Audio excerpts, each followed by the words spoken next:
It's September 11th, 2024. I am at Joel Pearl, and it's time to get in the weeds. I'm back, baby. It's like I never left. Jeremy Lambert is here. Old, and I'm effing tired. I work with effing children, and I got effing COVID. He sounds lovely. I go away for tired of working with these kids. Tired of working with Joel Pearl. I went away. You should be feeling better. Coming back is what got you sick. If anything, you're upset because he got sick. SP3 got you sick. He transmitted through this thing, through the weeds. You got sick. That's what happens. This is what happens when you get too in the weeds. You get sick. That's true. You know what? Let's get you a little sicker.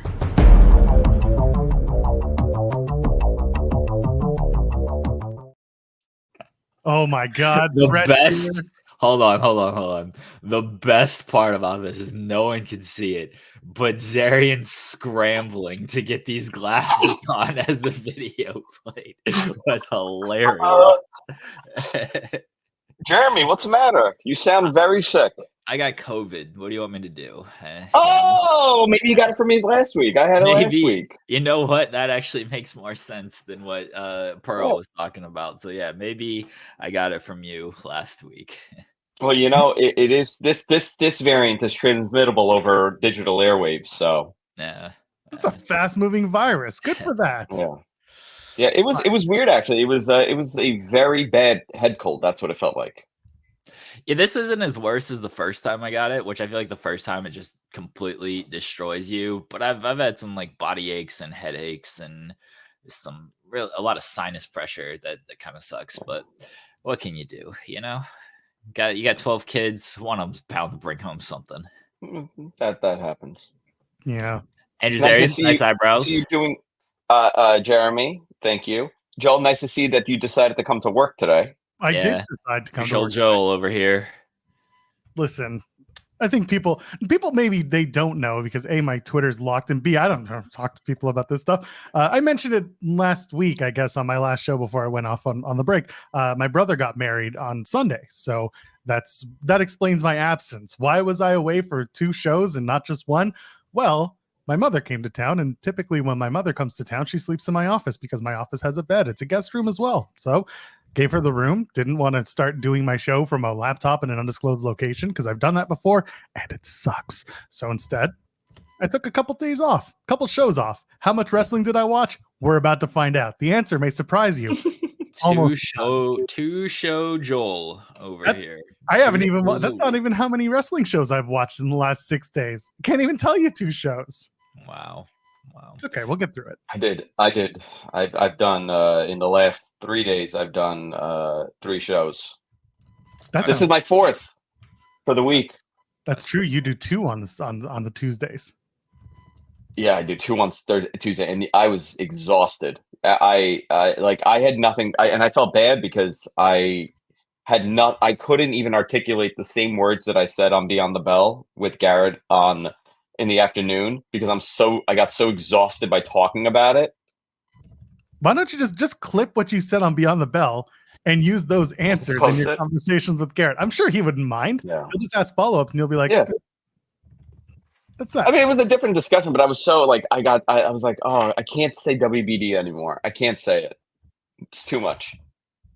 So how does WBD feel about this deal with AEW? Do they have them on their heels? They're very happy. Are you sure? Oh, I saw that. You saw that post, right? Yes, sadly. Saw the post. Yeah. Saw the friend reply on Reddit who said, yeah, this guy's weird. Saw the guy try to defend himself and then out himself at the same time. Saw Sean try to explain what's going on and explain it very eloquently. I saw the whole thing in a 360 more than I watched any wrestling this weekend. It's pretty amazing.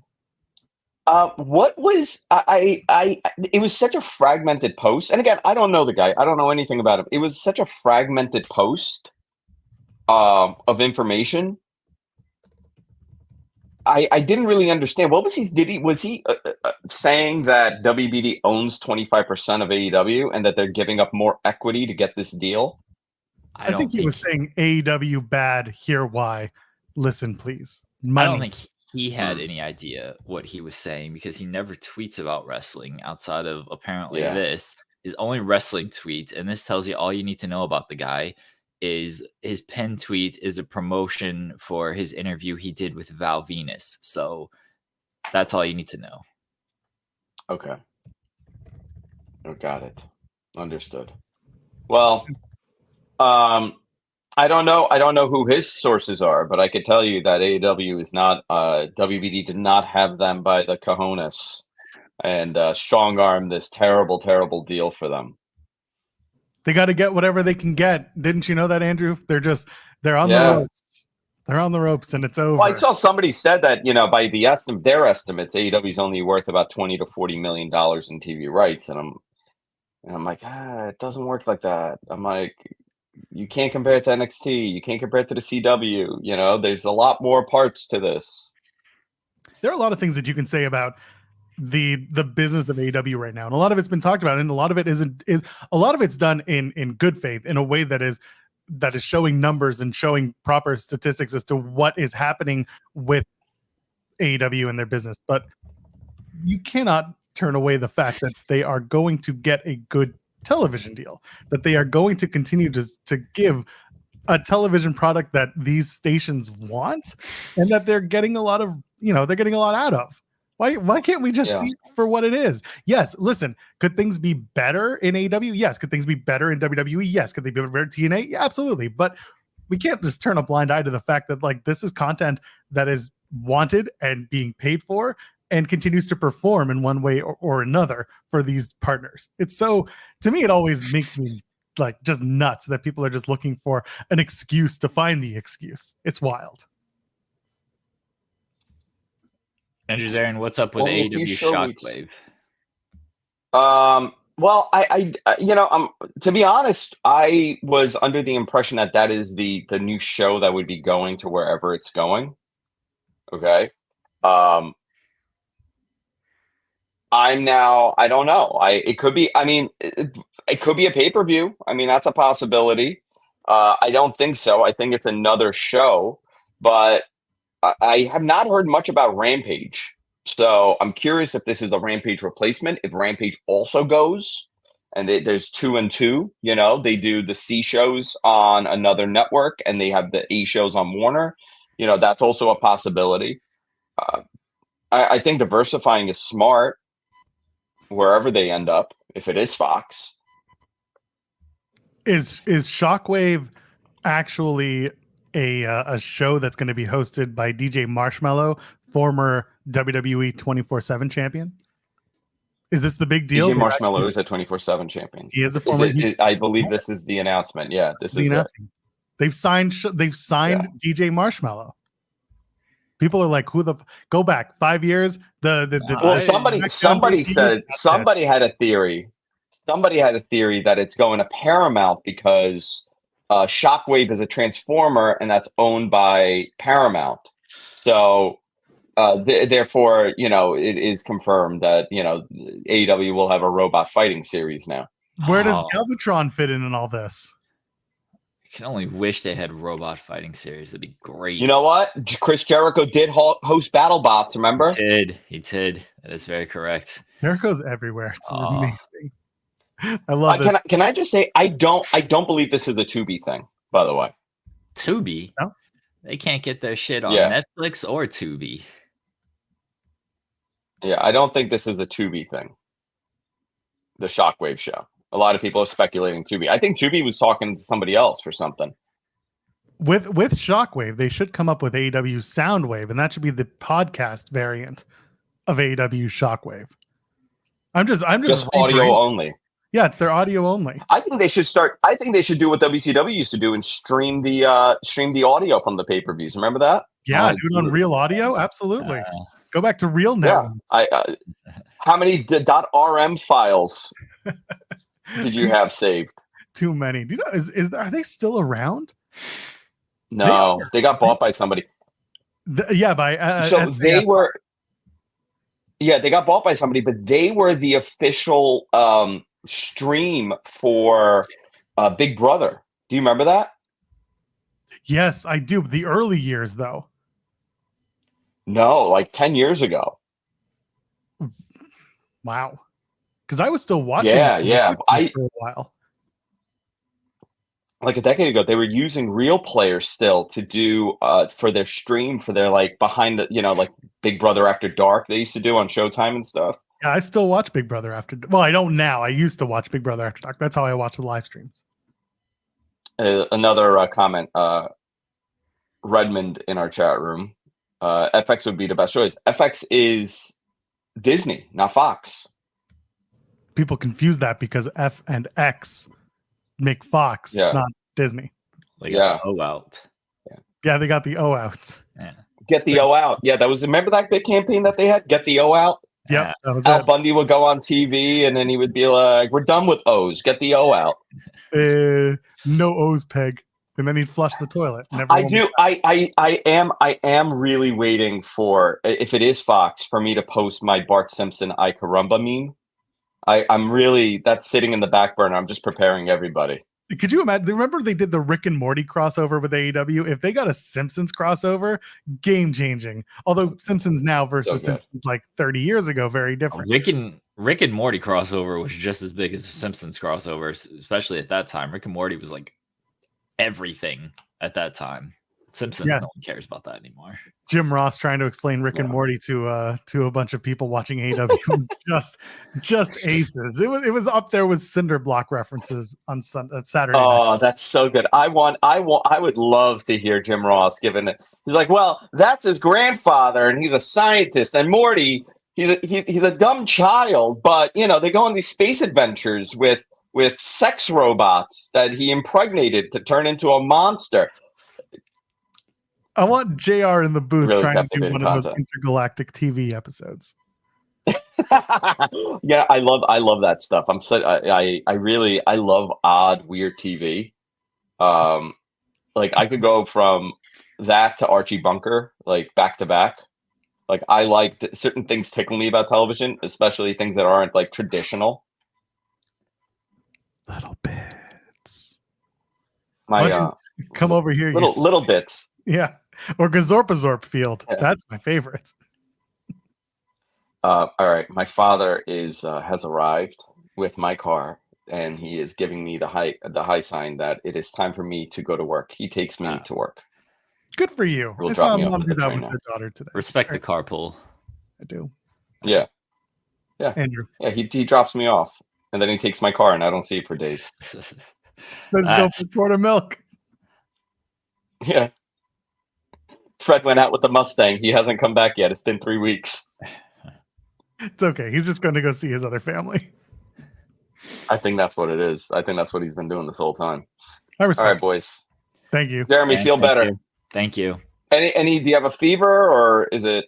No, not really. Just feel. Yeah, I actually feel better today than I have the past couple of days. My voice just sounds like shit today. So you're welcome. I was gonna. We ran out of time, but I was gonna do the needle spot that Swerve did on the air today. So, jeez. I'm sorry, I can't do it.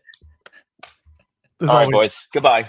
Thank you, take care. Andrew Zarian, as always. He's the easiest guy in wrestling media to get a hold of. All you got to do is say his name and he appears. See, the other guy didn't show up. Oh, I didn't say I believe in Joe Hendry. Nobody showed up right there. Yeah. See, well, my point is, if I ask Andrew, he shows up, but he's not. It's not there. So all right, is what it is. So we're here. We've made it this far. I should probably tell y'all to leave a thumbs up on the video. Jeremy, are there fireworks despite the COVID? Maybe. COVID is. Oh, wow, it's really taken away from the. Hey, there they are. Delayed fireworks. Yeet on the fireworks. Yeah, good stuff. Eat on those fireworks. And of course, if you haven't already subscribed to the channel, we're here every Monday, Wednesday, and Friday at 10 a.m. Eastern until around noon, maybe later, depending how we feel. And of course, we drop other content all the time on this channel. So go ahead, follow us here and subscribe to the channel and donate a super chat. Any amount, get your question or statement read on the air. We pull other stuff too. But if you want to support us a little bit further, maybe pay us because, poor, then go ahead. We are not MJF. We are not poor. We are not rich either. Give us that. You got the shirt. I saw the shirt. Got it. shout out to Raj Giri. I'll actually tell the story now because I have not told the story on air. I just kind of tweeted that he helped me get it. And so everyone saw, it was not this past Monday because they were in Calgary. Like, credit to the WWE team and the Johnny Gaudreau tribute. Sami Zayn wore the jersey. They showed the outside of the arena where a lot of fans have left tributes. That was really good.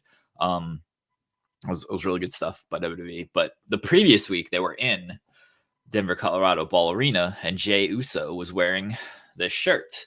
So I, of course, was like, oh, I want that shirt. So I immediately go to WWEshop.com, and they don't have it on WWE Shop. So I tweeted out of like, hey, anybody in the arena get this shirt? I used the Fightful account for my own good, my own benefit here, and retweeted it from that account. A lot of pals also retweeted it from their accounts, which I appreciate. And I was like, I'm just going to message Raj. I'm pretty sure Raj is there. So I messaged Raj, and he's like, I will check. So the show ends. He stands in line. He messages me. He's like, the line is really long. How much do you really want this shirt? And I was like I felt bad. Like, he was with his kid. So I'm like, I don't want you. Like, you don't have to wait 20 minutes in line for this shirt if like you don't want to. So I'm like, I want it, but like, I'm not going to force you to wait in line. And then about 20 minutes later, he responds. He's like, I got it. And I was like, oh, appreciate it. So then we exchanged info, transaction exchange and everything. And it got here last Friday. And this is the first time I'm wearing it on the show, but I did show it off last Friday because I was very happy to get it. And it's a cool shirt that they did for the arena. We talk about WWE merchandising all the time and how they have like arena specific stuff. And I mean, like, I was not at the arena, but I'm an Avs fan living in Ohio. And I was like, I want that shirt. That's pretty sweet. So shout out to Raj for getting it for me and sending it to me. And that's the story of how I got the Yeet shirt. I'm glad you were able Didn't take me 5 seasons and no one died. That's true. 8 seasons, I think, actually. But I'm looking on WWE Shop just to see in case they move them over, post Right. show. They're still not up on the website, so you're good. They still have the Yeet and then the city underneath, like the I was like, I didn't want that. Like, I don't care if it says like Yeet City, Colorado. I don't give a shit about like Colorado, the city. No offense, like, it's a nice place. I've been there, but I don't really care about that. Like, I wanted the Avalanche specific shirt. Yeah, I'm glad you got it. I'm glad that Raj was able to get that going for you. So it's pretty neat.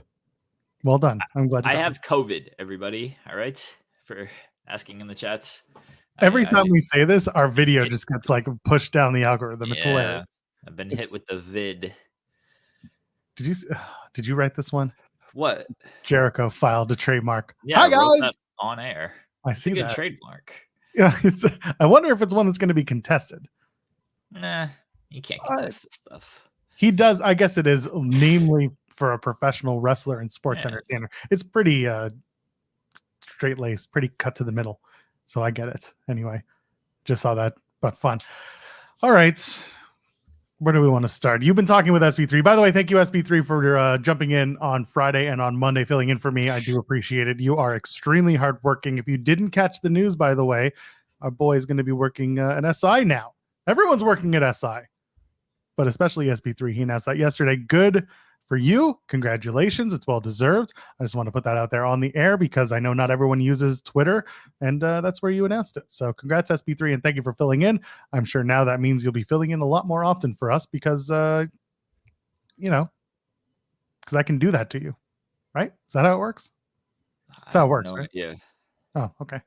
Well, you guys had a lot to talk about. I did listen to Monday's show while I was out and about doing stuff. Sorry that I did listen to the show because it was awful and I hate it. No, it was really good. I want to catch up on a few things, but I'm just like, where should we even start? Should we start off with the hot button topic? What is the hot button topic? Is the all out violence? Is that still people talking about that, or have we kind of moved on finally?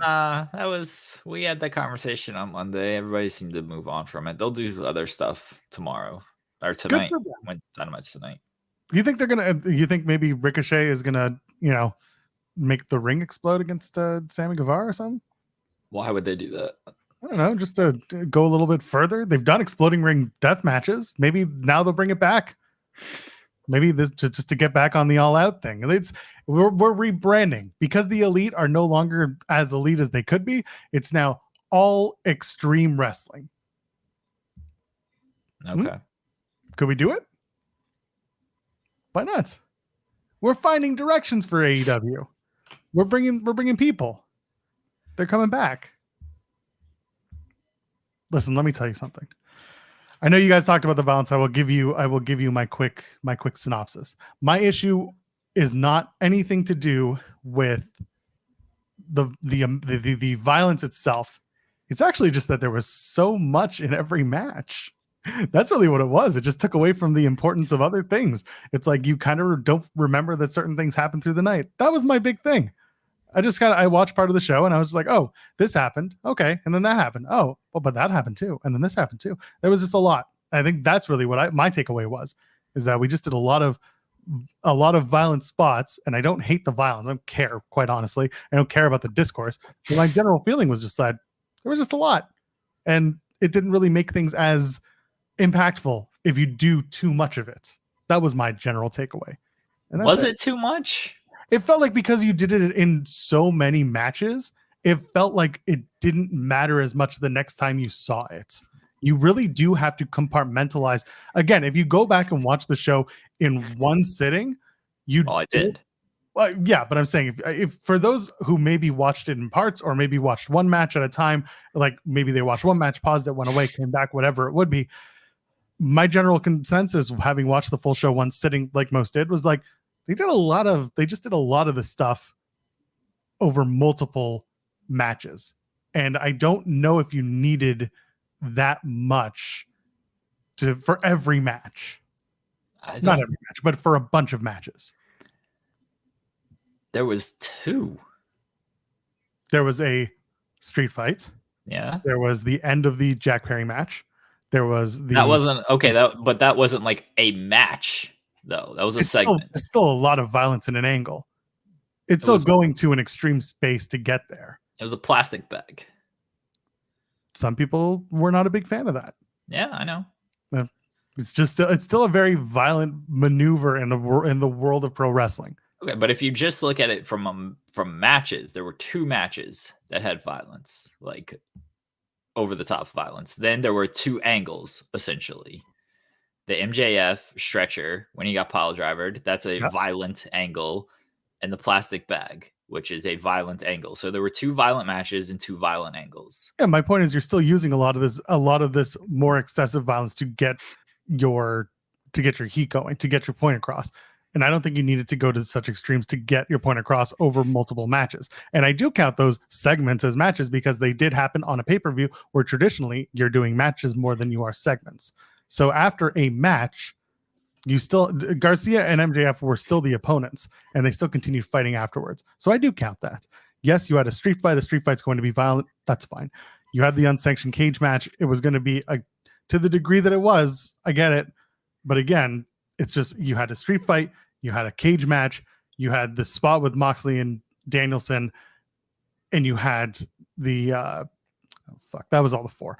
But my point really being is just it was a lot. And it was a lot in one show. And that's really what annoyed me more than anything else.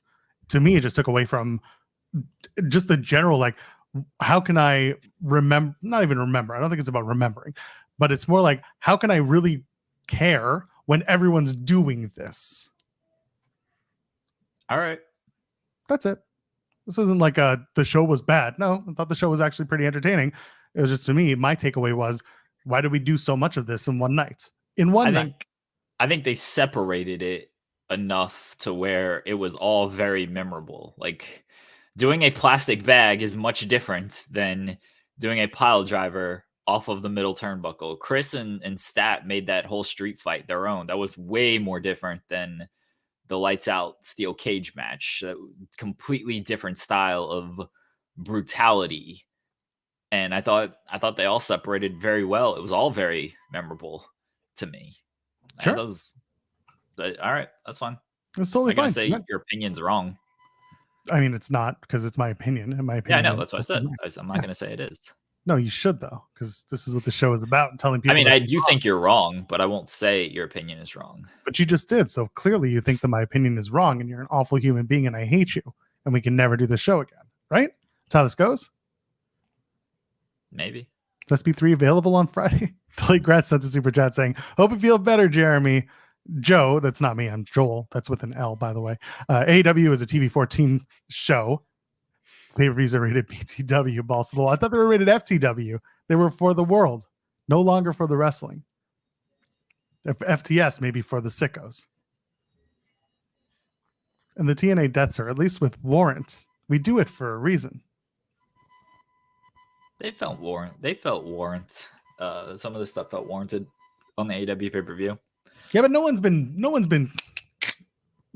like in TNA, where they suck people into the dark realm and then that's it and you never see them again. Or they then go to other companies like WWE or AEW or MLW.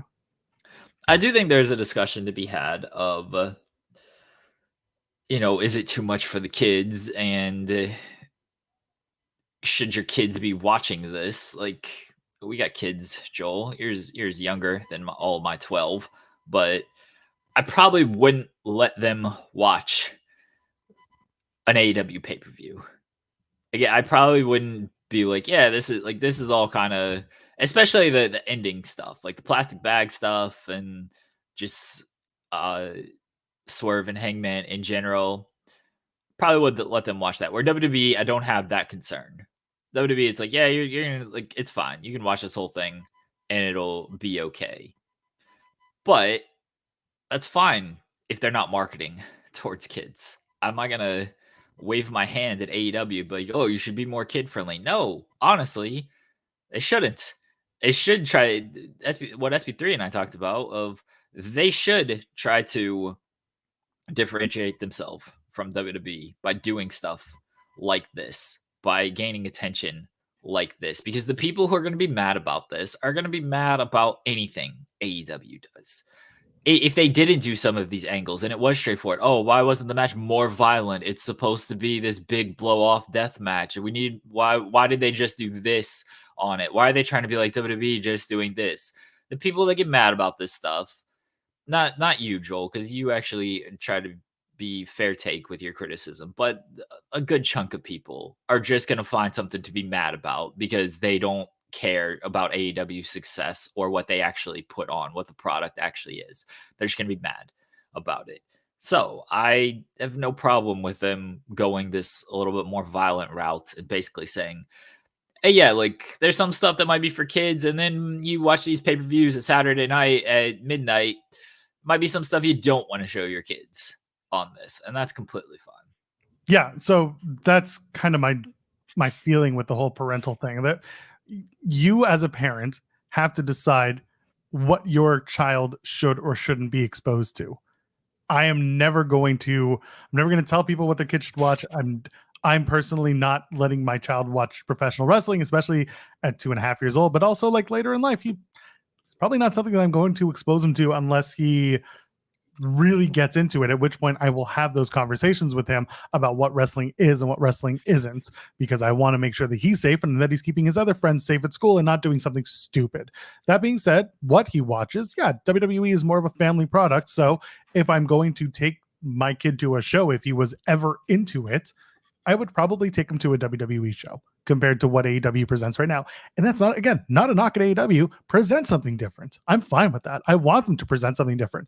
I think a lot of people got on Wade Keller's ass because of the whole, he posted a Twitter poll, and the poll kind of went like in the first 7 minutes, it was one thing. And then all of a sudden it skewered the other way. So Wade kind of posited that it was because someone in like the super hardcore pro AEW sections started saying like, make this, change the poll so that it's to, the disadvantage of Wade's opinion.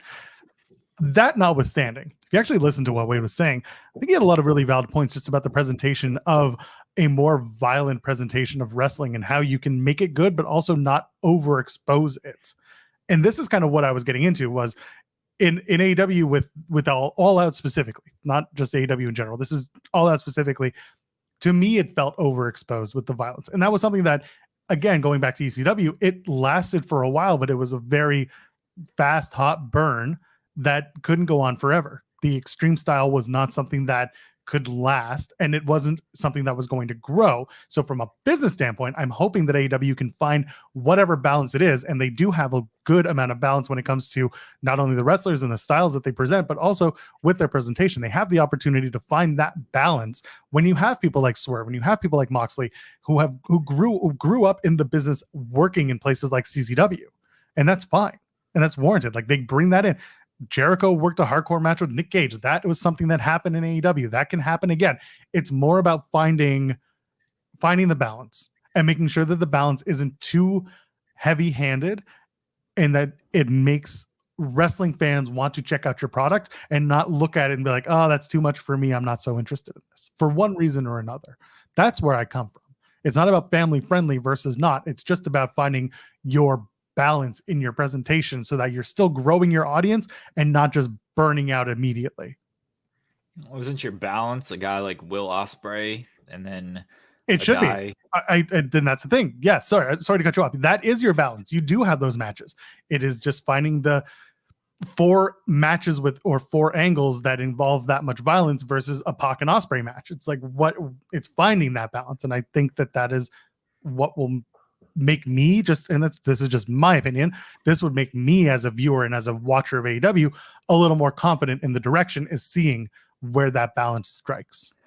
We also got to remember this is one pay-per-view. They just did a pay-per-view 2 weeks ago that didn't really have any type of this kind of violence. Like, they had blood in matches, but they didn't do any type of big over-the-top violent stuff at All In. It was a pretty straightforward wrestling pay-per-view, All In. So they went a little bit heavy at All Out. Like, fine. I don't think there's necessarily a balance thing. I think people are gonna get, not you, Joel, but a lot of people will almost unfairly judge because they did do a lot on one pay-per-view. And it's like, well, maybe that's just the theme of this pay-per-view, you know? Like, it's called All Out. They decided we're going to go all out. That's going to be the theme of this. This is our gritty, dark, whatever. I can't make a good movie comparison here, but in a trilogy, one movie is just completely different and darker than the other one. That's what this pay-per-view was. I don't feel like there's anything wrong with that. I don't necessarily have much of a find a balance issue. I have and this is something that we won't know until literally tonight, of a follow-up issue, because now you got to follow up all of this stuff. And I'm not saying they can't do it. I'm saying they've missed a few amount of times on the follow-up when it comes to these big type of pay-per-views. You got a chance with what you did with Moxley as a big time follow-up on that. How do you follow up Moxley trying to murder Bryan Danielson? How do you follow up on Hangman and Swerve? Like, is Swerve going to be off television for a while? Where does Hangman go after all of this? Like, how do you follow up a lot of this stuff? That's my big question coming out of this. And we'll get some answers tonight. And they got to prove they have a good direction when it comes to this stuff, because a lot of people are talking about the pay-per-view. I think for the most part, a lot of people are talking positively about this pay-per-view. So now what do you give them on Dynamite that continues to move stuff forward? And how do you follow up on this stuff in a way that doesn't, one, cheapen what you did at the pay-per-view, 2, continues to elevate what you did at the pay-per-view? Because a lot of people are going to be like, oh, well, will they go too far? How do they top this? How do they top this? It's not necessarily about topping it. It's just about like making logical sense of what you're doing. You're not trying to suffocate somebody with a plastic bag. If you're Swerve and Hangman, you're not trying to top what you did at All Out. In my book, they shouldn't be wrestling at least against each other for like another year. So I'm not trying to top what I did. I'm trying to follow up in a way that makes sense and keeps people captivated. My whole thing is who will be the new trios champions. Because they sure Dustin, Sammy, and Hologram. Oh, it's happening, is it? I mean, Sammy is on Dynamite tonight. We'll do our preview a little later, but that might be it. Put another title on Dustin, baby. So Henry's saying, how would I follow up with Mox? I would have him open the show. I would have him or Darby open the show. I think that's the immediate follow-up. Is I'm not, because I know Swerve and Hangman was that closed the show. That was the big talking point. But to me, the biggest thing was the Moxley angle coming out of that show. Like Swerve and Hangman was uncomfortably like violent and great to me.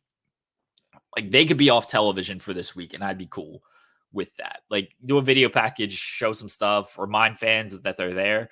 But like I'm cool if they're not on TV. Sell the brutality of that match and keep them off television for a week. Moxley, though, I think he's got to open the show. Or Darby, because Darby comes out and is like, you have been calling me out. You want to have a talk for 2 weeks, and then I see what you did to Bryan Danielson. Okay, let's have a talk.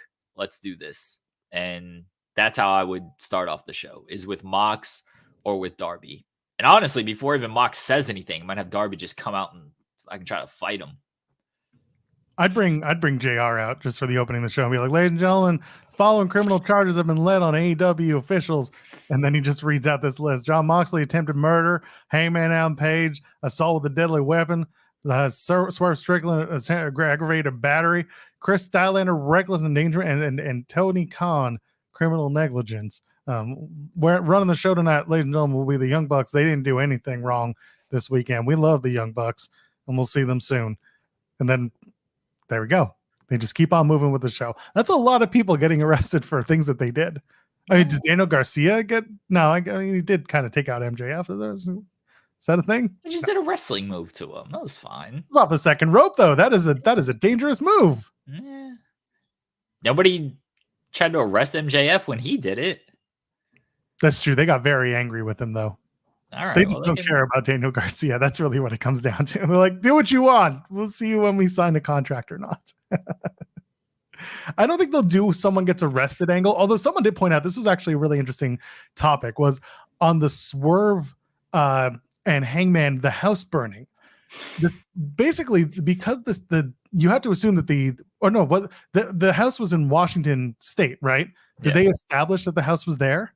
So they can, if they did, I don't know if they established it. But the video package, it was, he's like, I grew up in Washington. We moved to Germany because it was a military brat. And when I moved back, so it made it implied it was Washington. So if it's implied that it's in Washington, the next time that they come to Washington, which is at Wrestle Dream, Swerve can have Hangman arrested by Washington State Police because of the arson. So like there is because they're going to, again, Sean was saying like this is going to play out in a certain way, blah, blah, blah. But it's like, that's the first thing I thought of, was like, you can't just arrest them randomly in state X that you're going to be in next week, because this isn't a federal crime. Instead, this is going to be a state operation, and Swerve can just have Hangman arrested and be like, haha, you son of a bitch. You may have knocked me out in the cage, but I'm sending your ass to jail or something like that. So you could play something like that. And then Shane O'Mac is going to pay the bill. Well, we'll see what the Swerve character does. Because right now, if it's true that he's going to take some time off, we'll see. I don't know what's going on there, if anything. I know some people have mentioned it, but who knows if that plays out the way it is. But yeah, like you said, the follow-up for tonight on Dynamite is something that I hope is going to turn out well and is not going to be kind of like the fallout from All In, where the first show back wasn't that great. So hope I'm wrong. We'll see. People saying extra night is ass. Thank you, Val. Appreciate you. Oh man. Did you see that the news dropped pertaining to our next guest when he shows up? Did you see the news finally? Yeah, but I mean, why we don't need to talk about that until the person shows up? Well, because I just wanted to congratulate them early, damn it. I just want to make it sound like we're cool and ahead of everyone. We don't have to. Let's talk about something else.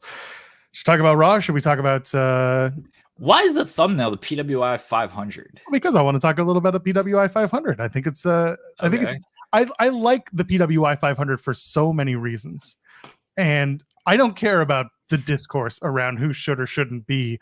I want to talk about the way that they find or the way that they decide their top 10. I think the way that they explained Cody was actually really fantastic.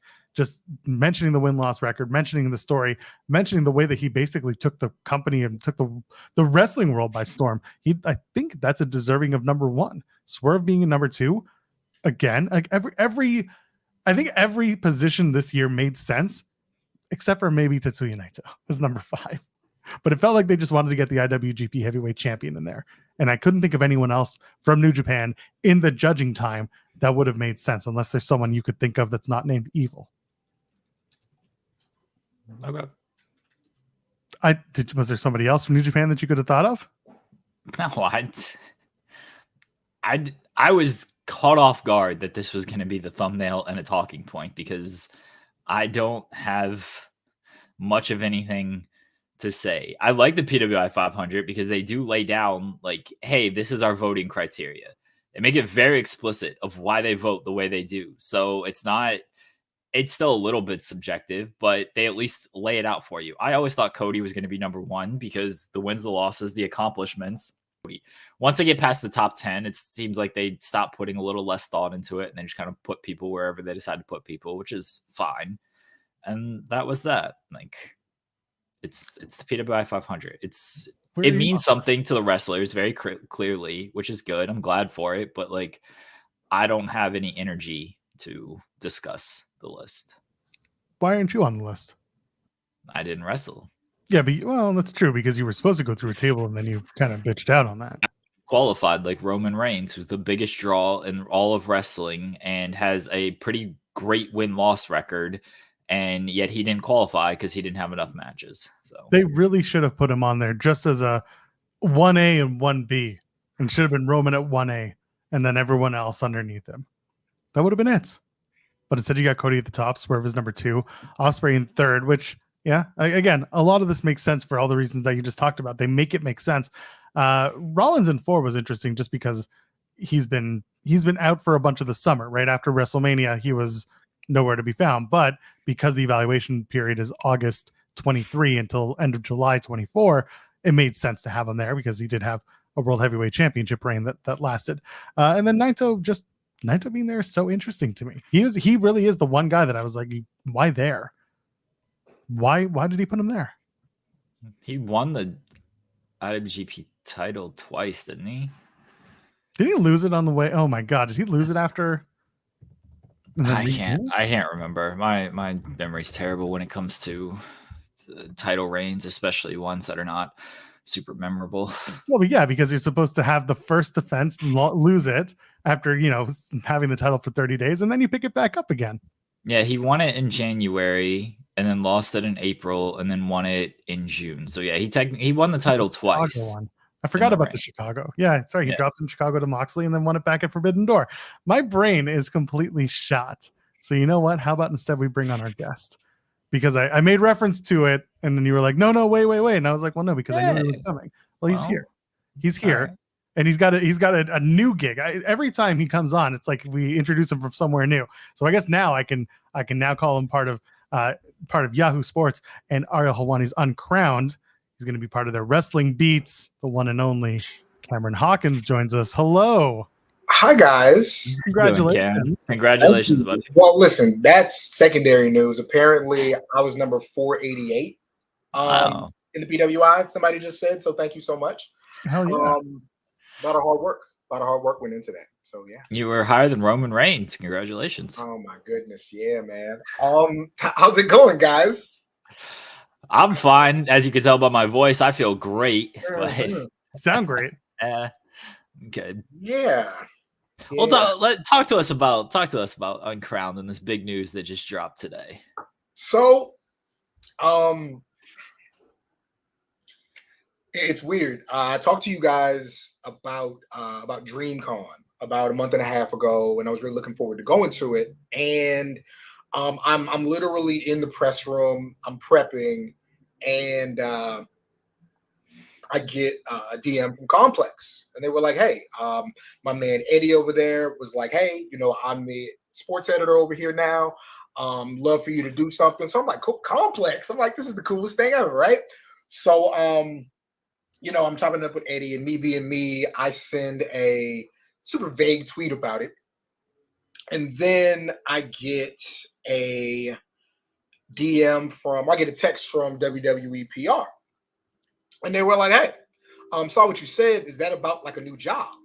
And I was like, "Kinda." And I explained it to them, and they were like, "Oh, because somebody's starting a thing, and they were asking who they need, and we said they need you." It's like, "Oh, okay, cool, whatever." So I'm not thinking about it. I'm doing my thing.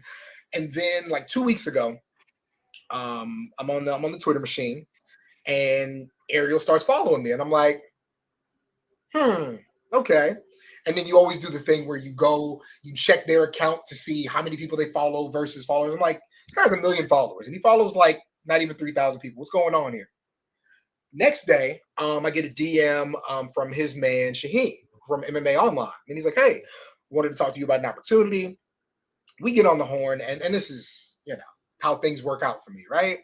He's like, "Yeah, man, I'm from Phoenix, but my wife is from San Antonio," and him and I get to talking about Spurs and the Suns, and then he's like, "What's your background?" Like, my degree's in English. He's like, "Mine too," and we start talking about the features I've done, and we're talking Street Fighter and all that. It's all going well, and I'm like, "Oh, this is going too well. What is happening?" So we have a great conversation. He's like, "Yo, I really, would love to have you on. I'm going to speak to the higher ups at Yahoo. Hopefully we can get this thing fast tracked." I'm like, "Okay, I'm listening." I'm like, "Okay, cool. Whatever. I'll talk to you in 6 months." Right. So then at the regular job, the next day, we typically have a meeting once a month on Fridays. So it's 1:14 and there's no meeting. So I'm literally laying down for a nap. I look at my phone. The phone says, "Hey, this is Johnny Ludden, the editor-in-chief of Yahoo Sports. Want to know if you have some time to talk." I'm like, "Oh, okay." So we get on the horn. Of course, Johnny's a UT grad from San Antonio. His wife went to my high school because life. And again, we have a really good conversation. And then, the next week, Ariel reaches out, and we're talking in the DMs, and then we're texting during the Texas Colorado State game, and then the vibe is good. The vibe is good. And so yeah, we had some really good conversations. He reached out to a bunch of people saying, who's the guy we need. They went back and looked through the work. Apparently they're big fans of my get down. So here we are, man. Here we are. I always say it, and it kind of, I understand how it will come across as arrogance, but it's not meant to be arrogant at all. I've never applied for any of these things. The only person I've ever asked to write something is Wade Keller, and everything else has been, "I dig your vibe," or "I like your work," and let's go. And as somebody who always has lots of words to say, I'm kind of don't have a lot of words. I don't know, man. This is a lot. The response has been great. Everybody has been super supportive. The thing I was most nervous about, I look at Cal like a big brother, my editor at The Ringer, and I'm like, "Yo, this is what's going on. I want you to know it. I don't want it to change." Like, "Cam, it's great. This is a great opportunity. Nothing is different with us. Like, pitch me something, we're gonna run it." That none of that's changed. So that was like my biggest fear, because that's family to me at this point. Me and Kaz are tight. Love Shoemaker, Waters, Cruz, like those are my guys. But nothing changed over there, and they're really happy for me with the opportunity. And so, hey, yeah, man, we are. I'm gonna tweet it a little bit later, but I told Ariel, I said, what I want to do, and this might evolve over time. What I try to do, I want to humanize the superheroes. I think that's what I've kind of prided myself on. That's what I kind of write around, making these people who are larger than life, bring out the humanity in them. I said, I want to do that, and I want to make dope shit. And he was like, "Yeah, let's do that." So yeah, man, here we are. Yeah. It's funny because I was going to ask you, like, what does your work at Uncrowned, what's it going to look like? Because, I see on the tweet from Yahoo Sports being like, "All will contribute coverage for Uncrowned beginning this week." And I'm sitting there like, what is that? What coverage? Because I don't know Cam as, I know you as you've done post shows and given your opinions on wrestling shows after the fact, but your written work has primarily been what you just discussed. And I was like, I wonder where we're going with this. So it sounds like that is where you're wanting to go, is the humanization, the interview and the features. What's really interesting, it's going to be a fluid thing. And from what I've been told, the team is not going to stop at 6. You know what I mean? And so, of course, like, he's talking to me. I'm on the horn. I'm thinking like, who can do that stuff? Who can do that stuff? Because I'm like, I'm not daily news guy. What do I say, Joel? I don't want to be interesting every day. I want to pick my spots. I want to take a nap sometimes. Yeah, they are asking me to be interesting a little more often. And so the output's definitely going to be higher. But it was really great. We had that conversation like as we're rolling everything out.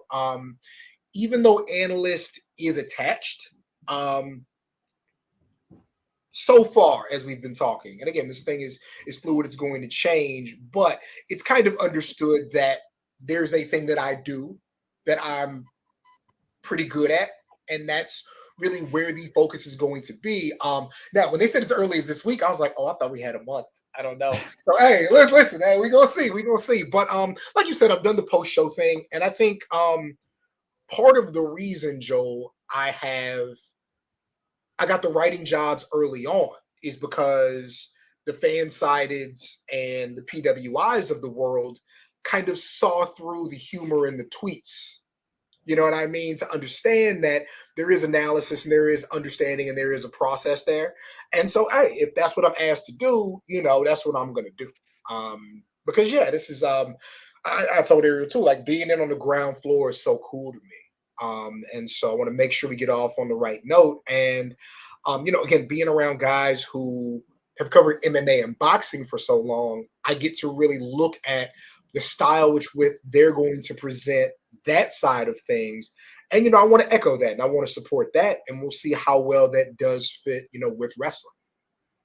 You're about to be covering TNA Victory Road on Friday, Cam. Good luck. I'm going to TNA on Saturday. What you talking about? I'm taking my mom to TNA on Saturday. Yes. Oh, you're going Saturday. There's a show on Friday, Cam. Hey, good luck to it. Friday. Have a ball on Friday.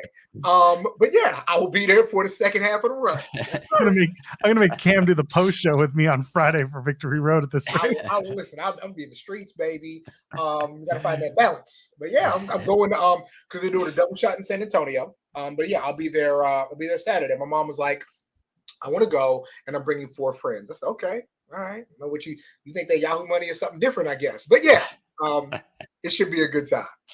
I didn't tell you all the time. Oh no, I talked about the time I brought my entire family to a TNA show. We all went to Emergence. It was me. It was just supposed to be me. And then all of a sudden people were like, oh, can we come? And I was like, maybe. So I reached out to TNA and I was like, hey, you got 4 more? And like, oh yeah, no problem. We'll just put you in the back. I'm like, that's the place I want to be, is in the back. Yeah. And bringing it was like my mom, my dad, my brother, his fiance, now his wife, and me. And they're all sitting in the back on the couches while I'm sitting like the couch next to them with like Tommy Dreamer trying to have a weird conversation about whether or not PCO takes things too far in the ring. Wow. And Tommy's just like, look at that man. He's 53 years old. You know what I did when I was that? You know what I did when I was half his age? The same shit. So I can't tell him otherwise. He's right. And my family's just like, that show was a lot of fun. I'm like, that show definitely was something that happened. But you'll be there on Saturday, and obviously you're going to give me all the results because I need those. Absolutely. As soon as hey, that's the job now. Apparently, it is going to be really interesting. I've always made it clear, like I love that there are people who do the scoops and the spoilers and the breaking news, and that's great. And now I'm like, oh, that might need to be me for some stuff, because again, like it's not just going to be a living, giant essay. There are other responsibilities, and I'm excited to get to it, man. That's going to be fun.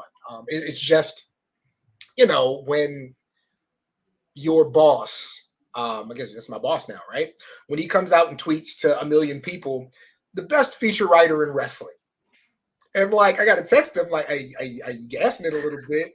Like, okay. But it's hard to live up to, but I do think this is an opportunity to we're having a meeting today, and I've already kind of thought of the first 2 or 3 things I'm going to do over there. Me being like the wrestling guy, because nobody else over there has really covered wrestling at that level or written on wrestling at that level.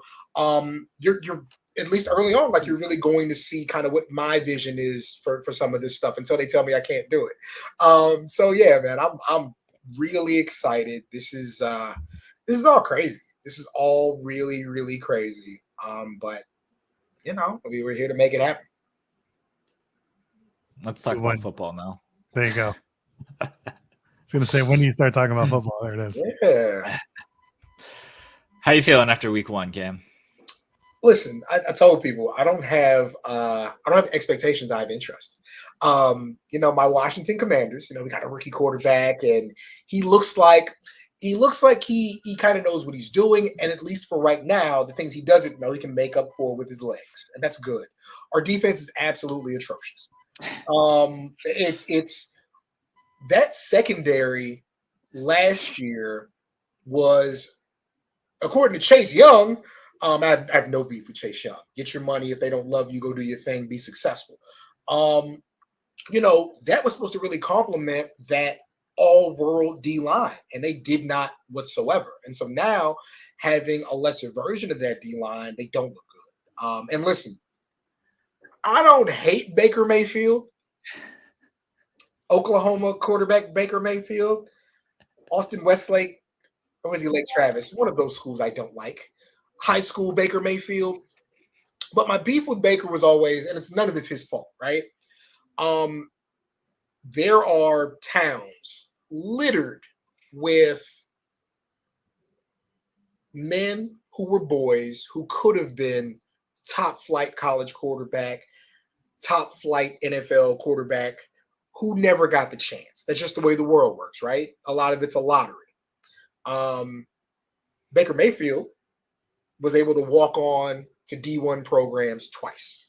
Okay. And again, not his fault, but it always bothered me when people talked about him like he was some warrior or like he persevered. It's like, oh, your family had the money to put you in position twice. Now, with that said, he's fucking smoking it. He loved Cleveland. How many quarterbacks actually love Cleveland? He's smoking it, man. And listen, I thought he was done. Now it helps that you get to throw to Mike Wallace and Chris Davis. Mike Evans. Mike Evans. Mike Wallace. Yeah. Whoa, He confused me for a second. I was doing? like, who's Mike Wallace? Yeah, Mike Evans, who has like the sneakiest non-sneaky Hall of Fame resume ever. Like 10 straight 1,000-yard seasons. He's amazing. Again, listen to me talking glowingly about an Oklahoma guy and an A&M guy. Life sucks. But yeah, no, he's in a perfect position. Good defense, great receivers. Looks like they got a running back. You know, he's not an underdog. We should just never put that on him. You're not an underdog if you can walk on to colleges twice. You're not an underdog if you won the Heisman. Like, you're not an underdog if you're a number 1 overall pick. These things aren't true. However, he's really good. But no, I mean, listen. Could be worse. It could be the Giants. Could be the Panthers. Oh. See, listen, you can't transition from me talking glowingly about a privileged white quarterback and then black number 1 overall quarterback who is just in the worst position ever. We're not going to do that. We're not going to do that, Jeremy. But they are ass every which way. They are. I mean, look, as a Panthers fan, I'm watching them, and I'm not watching them because the second Bryce Young threw that pick, I was like, that's enough football for the season. Opened the game with a pick. I went 5 minutes. That's all the football I'm watching this season. I will watch Red Zone and watch good teams and actual competitive games because I got no reason to watch the Carolina Panthers. Yeah. Why did they turn it around, though? They're not.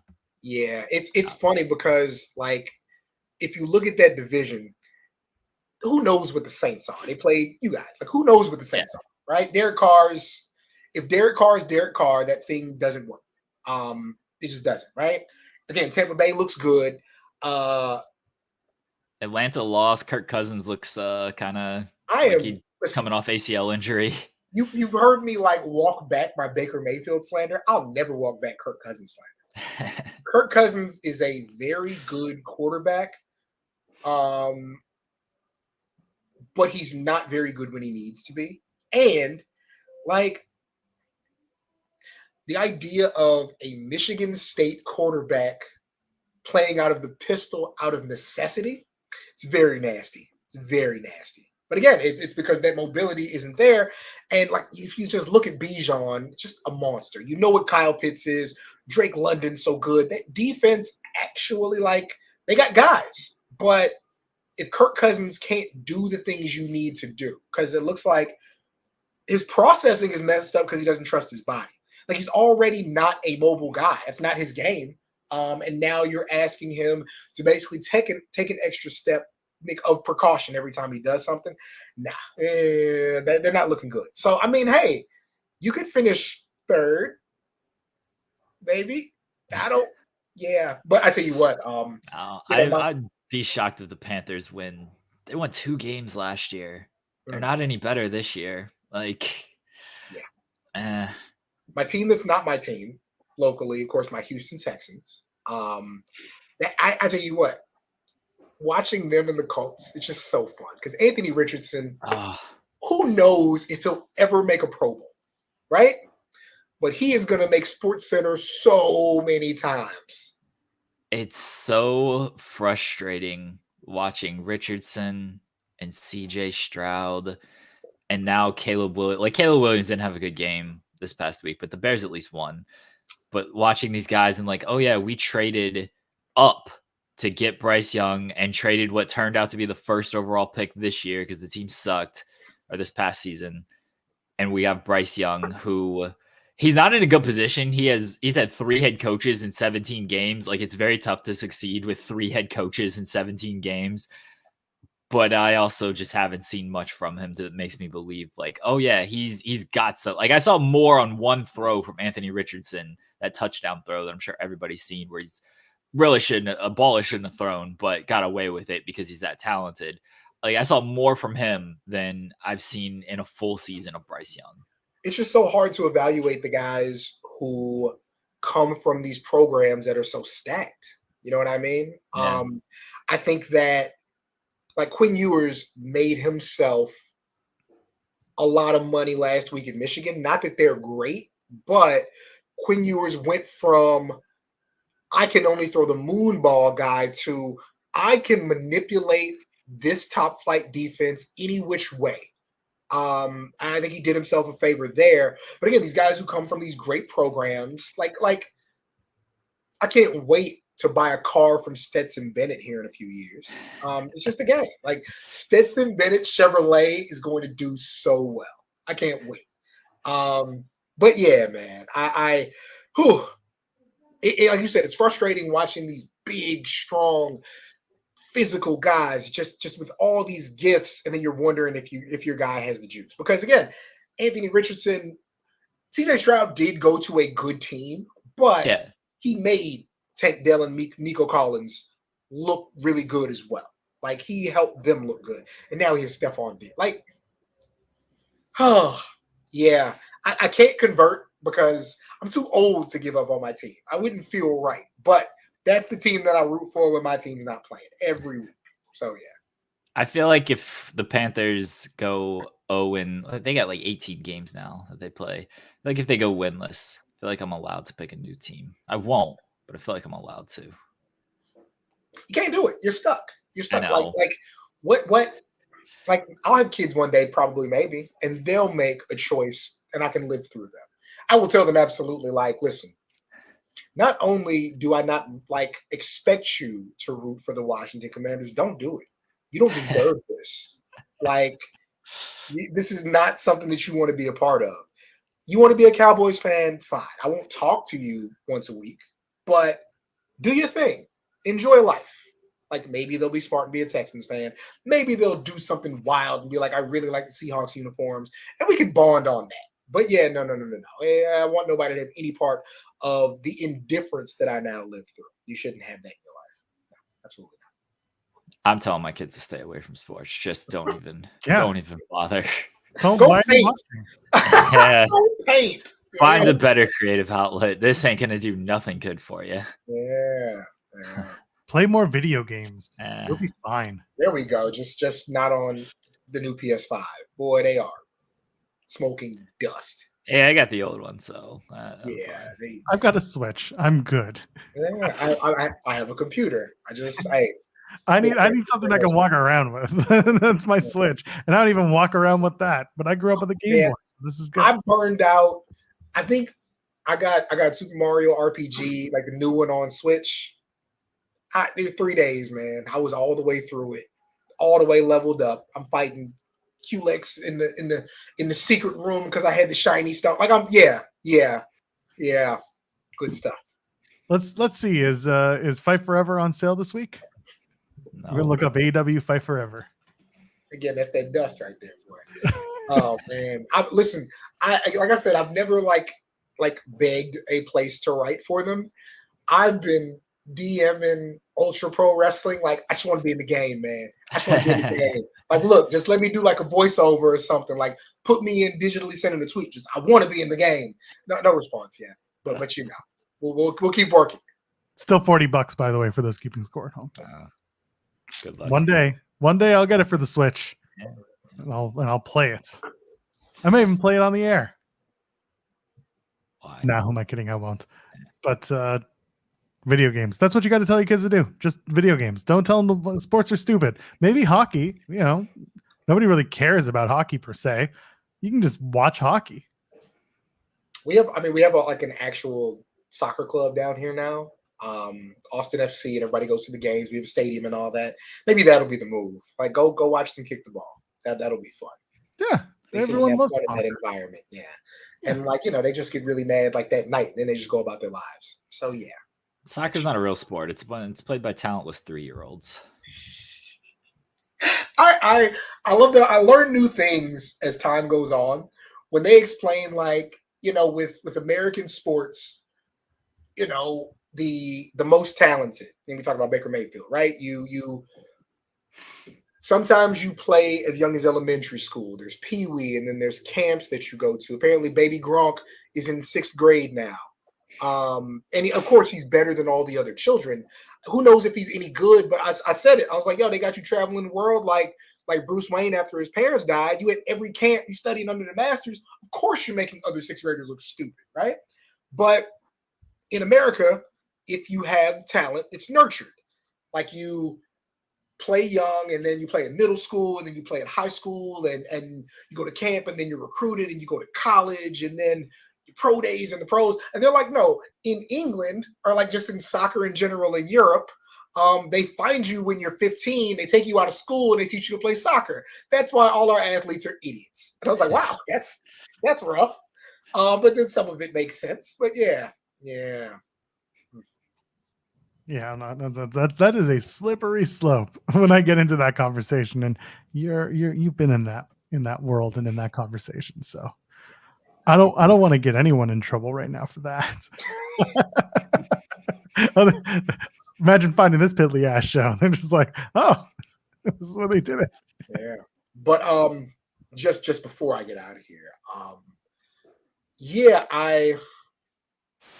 one of the things we talked about was again being able to still do the outside projects. And so as I pitched, the PWI 500 just came out, one of my favorite times of the year, if for no other reason than I've been way more involved lately on the independent scene, and so to see like my man Stephen Wolf top 200 was great. How much he's been doing like down here in Texas. See High On like on the 500 and knowing how hard she works. That's been amazing. And countless other friends. And I love the motivation that it gives talent. I love the affirmation that it gives talent. That's been really fun to see. And so as I've, come into this new position, you can't give me money. You can't give me more money than I have, because the first thing I try to do is give it away. Right. So, I'm already working on the very best wrestlers of 2024. I already have 4 brand new writers locked in.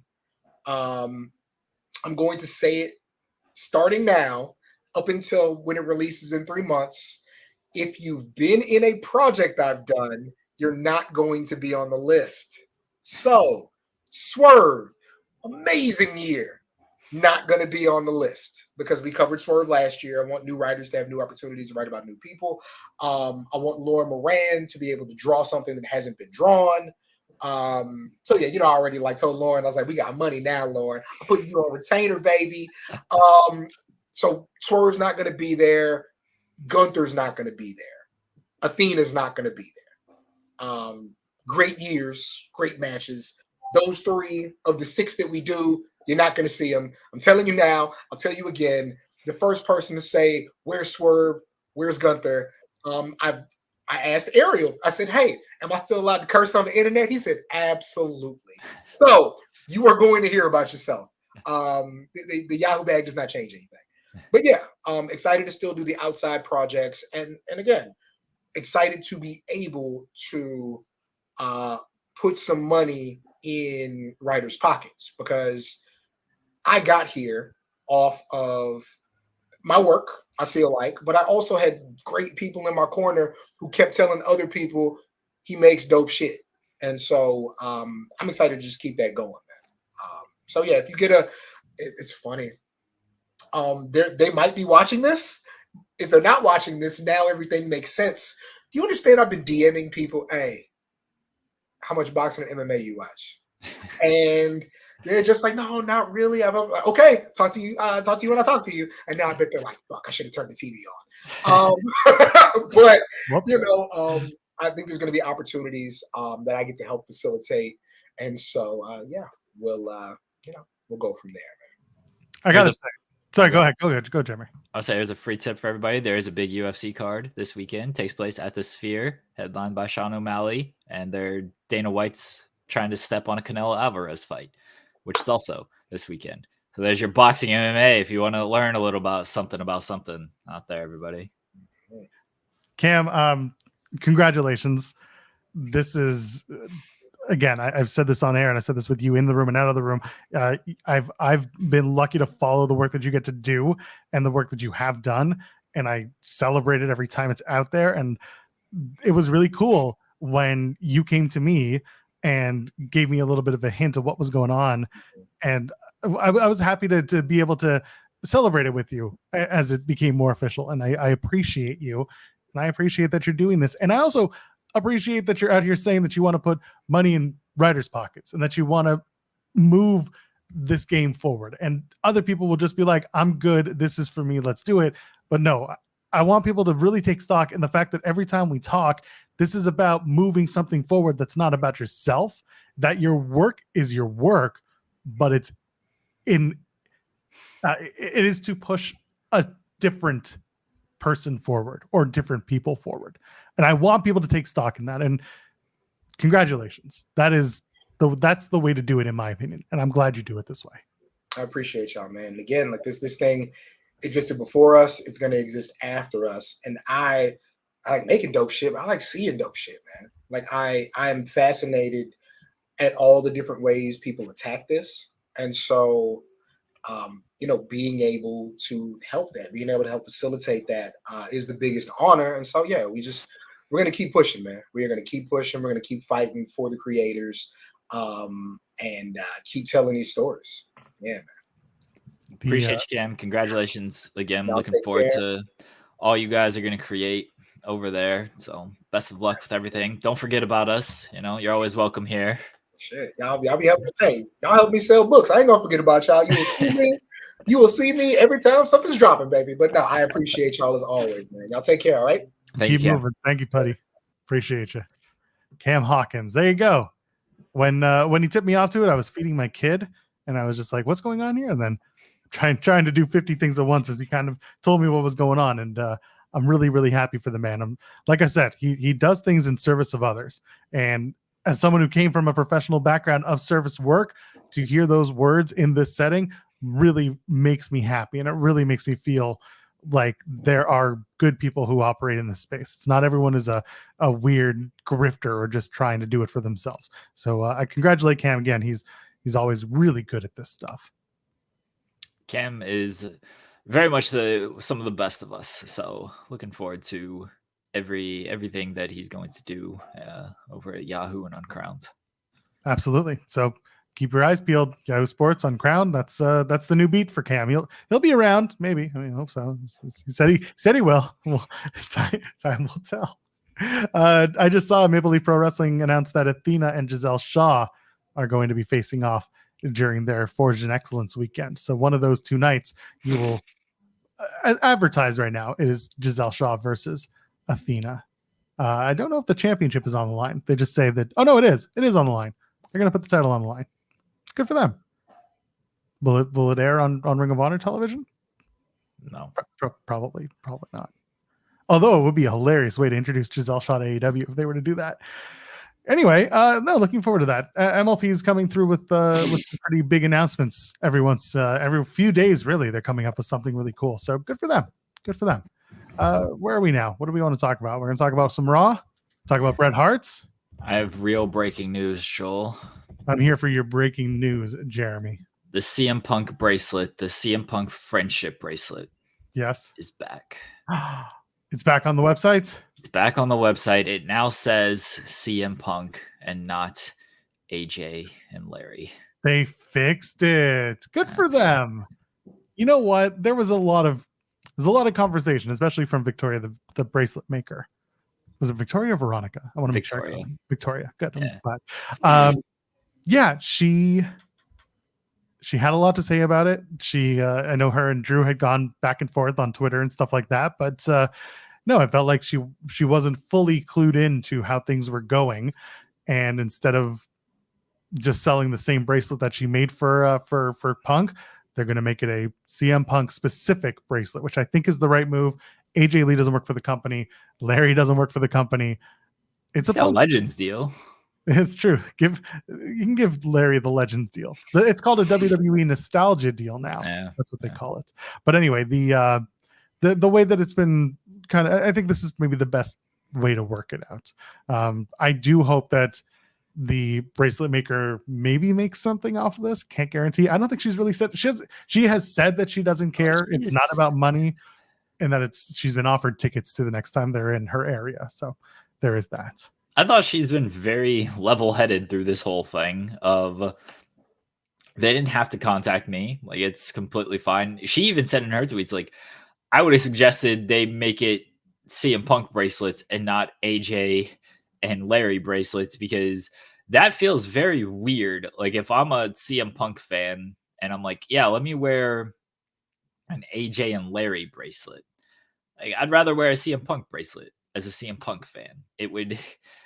You know, we're sports fans, Joel. I would feel very weird wearing a bracelet with like Nathan McKinnon's wife and dog walking around. Like, all right, if it's a Nathan McKinnon bracelet, cool. Let me show off I'm a fan of the Avs and Nathan McKinnon. Like, I wouldn't wear it anyway, but you know, at least that makes a little bit more sense than. I mean, I know AJ wrestled for the company, but it's been over a decade now. I know. I mean, Larry hasn't wrestled. But he's the lore of CM Punk, so I guess it's a little bit different. It's still very weird. Like, you know, the Taylor Swift bracelets are a big thing. That's a big selling point of Taylor Swift concerts is go get your bracelets, trade your bracelets, all this fun stuff. Like, I know they got like Travis Kelce bracelets and like bracelets with like her cats and everything, but I would feel a little weird wearing one of those. I'd rather wear a bracelet that has a song that I like or something like that, you know, like, I don't know. I'm glad that they got the bracelets back. I'm glad that it's a CM Punk bracelet. I think that makes a whole lot more sense. There is no mention of Victoria in the description or anything. So, you know, it is what it is there. I assume she's not getting anything off of this. And she said she didn't really need anything off of this. She just kind of would have liked a heads up, was probably owed some type of like, hey, what do you think? And then she would have told them then, yeah, maybe do a CM Punk bracelet, not an AJ and Larry bracelet, because that makes a lot more sense. Yeah, it really sounds like money wasn't really something she wanted. She just wanted to be kept in the loop. I see the shop post here. It is a special event item. It will be shipped separately, and it will not be shipped with other items that you buy on the shop. So if you buy the $10 bracelets, it will come on its own. It will not come with other items. It is imported. It has 26 high gloss plastic round and alphabet beads. Very important to know this. It's hand strung. Leave that for you as you will. Stretchable string to fit all sizes of wrists comfortably. 100% plastic, wiped clean with a damp cloth, and is officially licensed. Don't know how they put the stamp on that, but apparently they did. It should come with a certificate of authenticity. And the hand strung should be CM Punk who hand strung all of them. Punk should be the one. They should show photos of him just doing the beads every one, two. Oh shit, I screwed it up. It's supposed to be white, blue, red, and I did red, blue, black. I screwed up. It should be him. It should be Punk putting them together. Or the loser of the Hell in a Cell match should be the one who has to put them together. The orders are going to go out no later than so clearly the loser of Hell in a Cell, they have to be the one to string it together. That should be that. Those are the stakes. That's a tedious thing. You've made a friendship bracelet. You've got 27 kids. You've done this. They like making their bracelets. I probably have one around here somewhere. I can't find it. But yeah, they use the rubber bands and everything. I like making those. So yeah, it can be a taxing little gimmick there. That's how I would do it. But good for them. Bret Hart's back. At least one for nights. Came for one night only. Rob was in Calgary.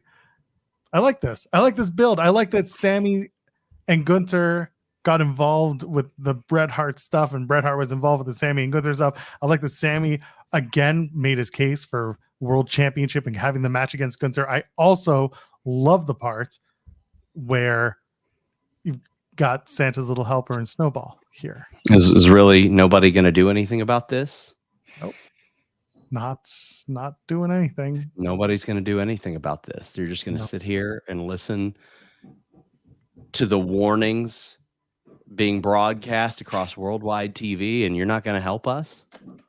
I live in Ohio. I am at the crux of all of this. Well, then come here, pick us up, and take us to fucking Shelbyville already. They don't have a monorail there anymore. They never did. And that's why this country is in the shape that it's in. What was that in the background?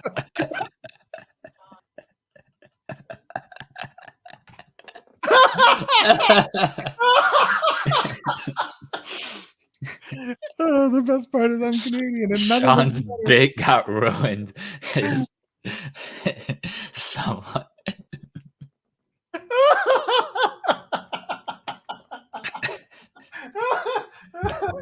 Oh, that was the best part. Oh god, I could go away now. Boy. Oh my god. Good stuff. Whew.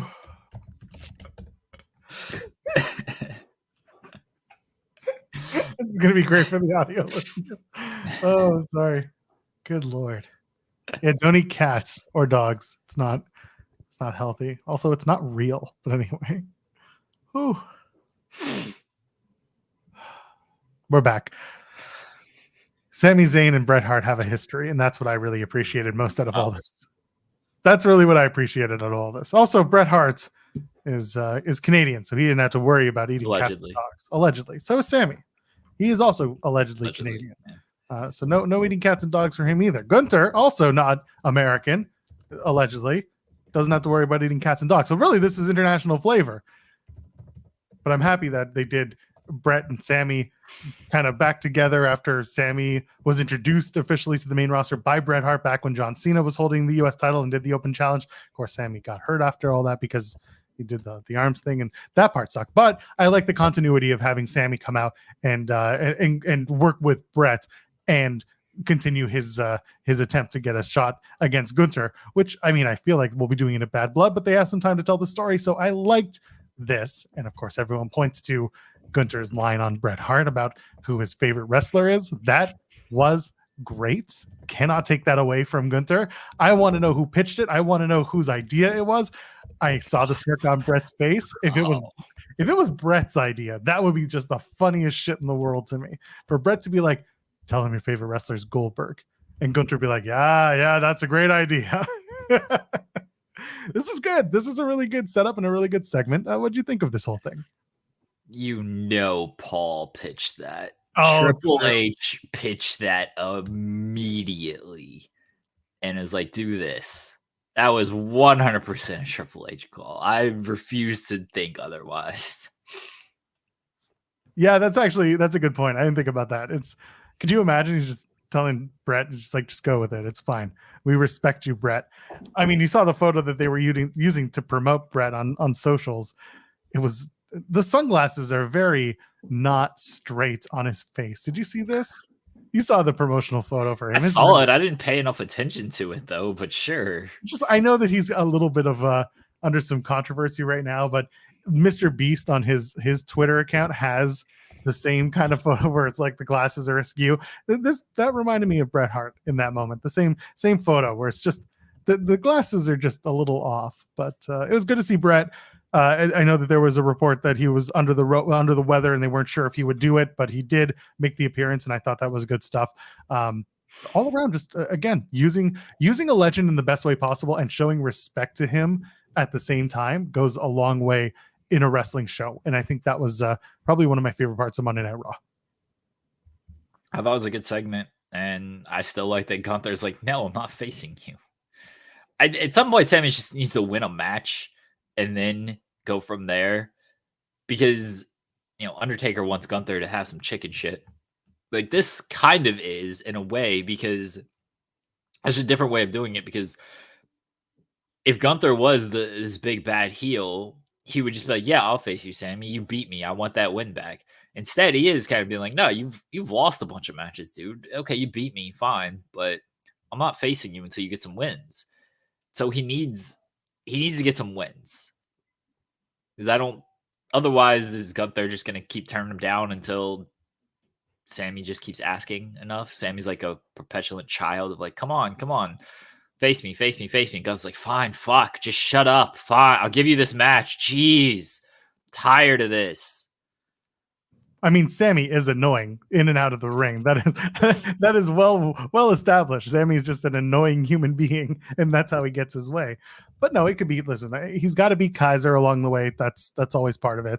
And I'm sure there are other people he has to beat too. I don't even know who could be. He's not going to beat Bronson Reed, for example. Reed's tied up with Braun Strowman, and then hopefully at one point with Seth Rollins as well.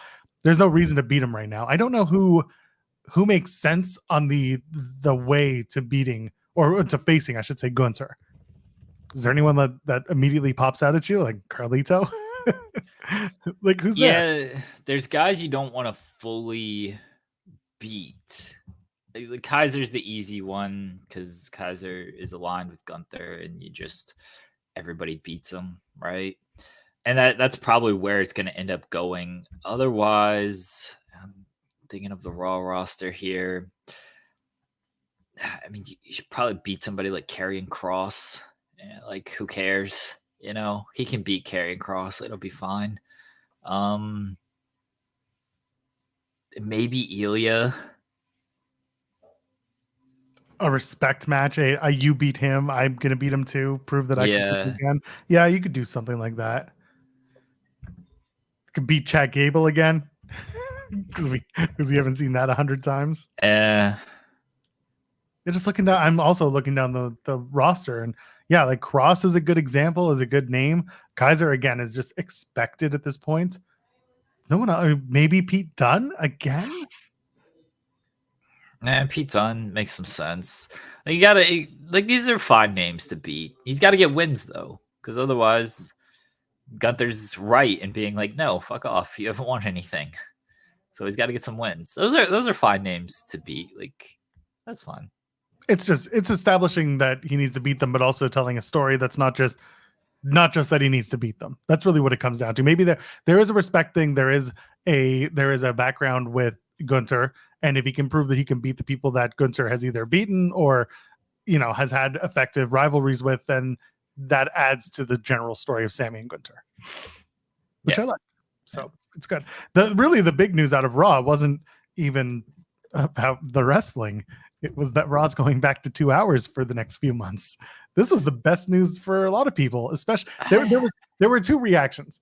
There were a lot of hardcore fans who were just like, no, the 3 hours are great because they have all this talent and they're finally showcasing it. And then there were the creators like us and the post-show hosts who were like, oh, this rules. I'm going to be done work an hour earlier than normal. And I understand both sides. I think there's a good point to 3 hours have finally felt like they can go by quicker than they ever have. Now there's going to be a challenge with a 2 hour Raw for the next few months. I hope that they have some ideas as to how they can showcase the talent that normally don't get that on a 2 hour show in a 3 hour format. I'm actually against this move. Okay. And I know a lot of people are like, oh, the creators, of course, love this because it's less work for them. No one loves working less than people who cover wrestling. And like, I'm the opposite of that. And that like these shows are the easiest part of my job because it's like, it's very just straightforward. And typically, I'm not supposed to cover any of these shows. I used to have time off. I don't know what that feels like anymore. But I cover these shows. I cover Raw. I'm around all night for Raw and everything. But Raw 3 hours has not been like this drag of a show like it was for many, many years. Certainly during when Vince was running it at the very end there. Like it was a complete drag. And it's like, oh God, nothing was happening. It was a nothing show. It hasn't been that for a while. Like the shows have been largely good. Some of them have been really good, like even great. And they do have a lot of talent. And having that extra hour helps get that talent on there, on the show. I think SmackDown has actually been kind of the more of a nothing show because it's only 2 hours and it's like, oh, well, you don't have time for this talent. Matches feel a little bit shorter because it's WWE. They're going to do their long promo segments. That's just how they are. So if you have 1 hour less, like those promo segments account for more, which means there's just less wrestling on those shows. SmackDown to me most weeks feels like, okay, cool stuff sometimes happen, but a lot of times it feels a little inconsequential. Where Raw, a lot of the stuff feels a lot more important big picture wise. And I think that's showing up at Bad Blood and a lot of these pay-per-views. I know you can spin it of like, well, of course, Raw has 3 hours. That's why they get more of the matches on these shows. But like you look at the PLEs, Raw gets most of the matches. Like Bad Blood is almost a Raw pay-per-view. 3 matches announced. They're all from Raw. And the last show with Bash in Berlin, what was I have to look at the card again. The Raw match headlined with, I guess technically Orton was SmackDown, but Gunther was the Raw champion. All right, so Cody is a SmackDown match. It was basically 3-2 Raw to SmackDown. And that's kind of been the way that it's been presented for a couple of reasons. One is a lot of these, especially the international PLEs, they're in the same city the night before, so they just make the SmackDown. They have a couple of really important matches that don't make the PLE onto the SmackDown instead, and that's their way of kind of balancing out the cards. It almost becomes a 2-night event. With watch SmackDown, you'll see the big tag title match, or you'll see the big, Intercontinental or US Championship match, whatever it may be. Also, the Fox deal was coming to an end. That's kind of been for the last few weeks. It's really felt like they're almost phoning it in a little bit because it's the end of the Fox tenure, and it is what it is. They're not punting, but they're not exactly shooting for the moon, right? Next week with the the SmackDown re-debut on USA, it's going to be a little bigger, right? They're doing the cage match, they're doing the Cody and Solo match, and that's going to open the show. And they're doing this week with WWE week. It's like first hour of Raw's commercial free, first half hour of NXT was commercial free. We're doing this whole 2 weeks of all WWE programming is under this one umbrella. This is a big deal. As a result, with also football back and all that stuff and other sports starting to come back, that's going to add to the viewership. It's felt like SmackDown hasn't been a priority show, and that's been the ebb and flow with WWE, since Vince was in charge, and it continues to this day for a multitude of reasons. They have their main story, which for the longest time on SmackDown, it was Roman Reigns. It was the bloodline. It was Cody was around, but also Cody was on Raw for a spell, but it was always about the bloodline. It continues to be about the bloodline, but this particular bloodline isn't exactly igniting the world on fire when it comes to the storytelling on SmackDown. And then you're adding Street Profits and DIY, and like, it's fine. Those are teams that people like, but they're not those super megastar teams that are so incredibly popular and have sustained popularity that makes people want to watch for those entire 2 hours when LA Knight is there and he's suddenly your number 2 babyface behind Cody. And LA Knight's doing a good job, but LA Knight is always going to be number 2, and he's holding the number 2 title. So they're effective there, but they're not effective in like the big what do people care about story, and that's Cody and Roman. But Roman's not there, and Cody is kind of doing what he's doing with the world title, and people feel a certain way about it.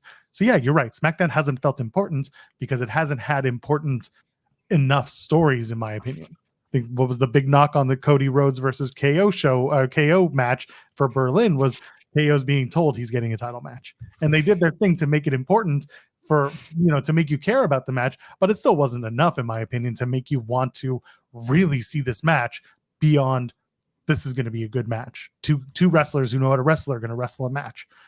That was the SmackDown problem. And then on Raw, like you said, they've got 3 hours. They're telling more stories. Some of them are better than others, obviously. You have your ABC, but the stories are more cohesive, and they do run from week to week a little bit smoother. So I see where you're coming from. That 3 hours for Raw has been a better presentation than it's ever been, and cutting back, it could be detrimental. And it could, this is also going to force them maybe to, I don't want them to make things breathe less, but maybe be more effective with how they catch up on stories. This is the one thing that we talk about with AEW, how some people get put on the back burner 1 week and then 2 weeks later they come back, and you're almost expected to remember what happened 2 weeks ago with them without any reminding. If they do that with the 2 hour Raw, it's not bad. It's just they need to be effective in reminding you what happened 2 weeks ago when this person was supposed to be here or was making a major impact. That's kind of the challenge now, losing an hour on Raw. And I think once they go to Netflix, they'll be back to 3 hours, honestly. So one thing that I think is really a possibly cool venture with Netflix is the idea that your show doesn't have to be 3 hours on the dot. That if a show just needs to, like, one thing that was really cool. Someone was talking to me about this, and it's the idea that, when AEW has an overrun, you just know like it's going to end around this time, or NXT, is going to end by 10:08, okay, Eastern time. And so when you look at the clock and it's 10:06, 10:07, you're like, okay, the pinfall's coming. With Raw and Netflix, if you're not bound by those time constraints, it can feel a little bit looser, and it can feel a little bit like anything can happen. That modicum of presentation could be really effective. And I kind of hope that some weeks they do 3, maybe some weeks they do 2.5. I think they should, I never think they should go over 3, but I feel like they should be more ready to just say, this is a good show. It doesn't need to be 16 segments laid out. It can be like, things can run as they run. We're not going to be bound by having to fulfill the time. We're going to build a show that is based on the stories we're telling right now. So maybe the post show, the post Raw after a pay-per-view, that's a 3 hour show. But maybe when you've got like the middle of the summer when things are not so busy and it's, the stories are okay, but they're not lighting the world on fire, we'll do like a 2.5 hour Raw. And maybe it'll be better because we're not making you sit there and just watch it. And I would like that in my wrestling presentation. Some shows are 3 hours, some shows are 2.5, but they keep within that field. Let it be a little unpredictable. And I think they will play around with stuff when they go to Netflix, because I don't think anyone knows what the Netflix stuff is going to look like until it actually premieres. And then what happens after a few weeks of like, okay, we want a little bit more content. Oh, you know what? Actually, we can scale this back. Like, And it's at least a 5-year deal. It could be upwards of a 15-year deal. So there's gonna be a lot that happens in that time of how things might change with this deal. But I think to start back, they're gonna get back to 3 hours, at least to start. And then they might be able to play around with the format. There's also a point to be made of the live audience, and look, live Raw audience have just been conditioned now. It's 3 hours. Like you go to Raw, you're getting a 3-hour show. And I think that they still want to kind of honor that in some ways. Of that last hour feels more important than if you go to a SmackDown. Okay, you get maybe a dark match or two, shows done by 10:30. The dark matches are what they are. They're not an hour of television where important stuff happens. It's 30 minutes of a dark match for the live crowd. You go to Raw, the fans are expecting 3 hours. I think they want to still kind of honor that in some ways. I was at Survivor Series in 2016 in Toronto. Do you remember what the main event for that show was? 2016, Joel. 2016. I know. Joel. Do you remember what the main event was? Oh my gosh. Okay, 2016. Fuck no. I'm not even gonna try to pretend. No. It was that Brock and Goldberg match. Oh, that match ruled. Yes, it was the minute 19 squash that caught all of us by surprise. The show was over in I think it was like a 2:45, like a 2-hour 45 minutes. Leaving the arena, nobody was saying, "Oh my God, we got screwed out of that at 15 minutes." Everyone was saying, "Holy shit, I can't believe we saw Goldberg and Brock and it was a minute 19." I know some people were like, "Oh, it could have been longer, should have been longer." Very few people in that arena were upset about how long or how short the show ran compared to what a Monday Night Raw would have been at the time. That's kind of where I'm coming from, is if you make a show that's impactful and meaningful in the time that's less than 3 hours, people won't care. It's like going to a movie. This is another analogy that I've been given, and I really agree to this.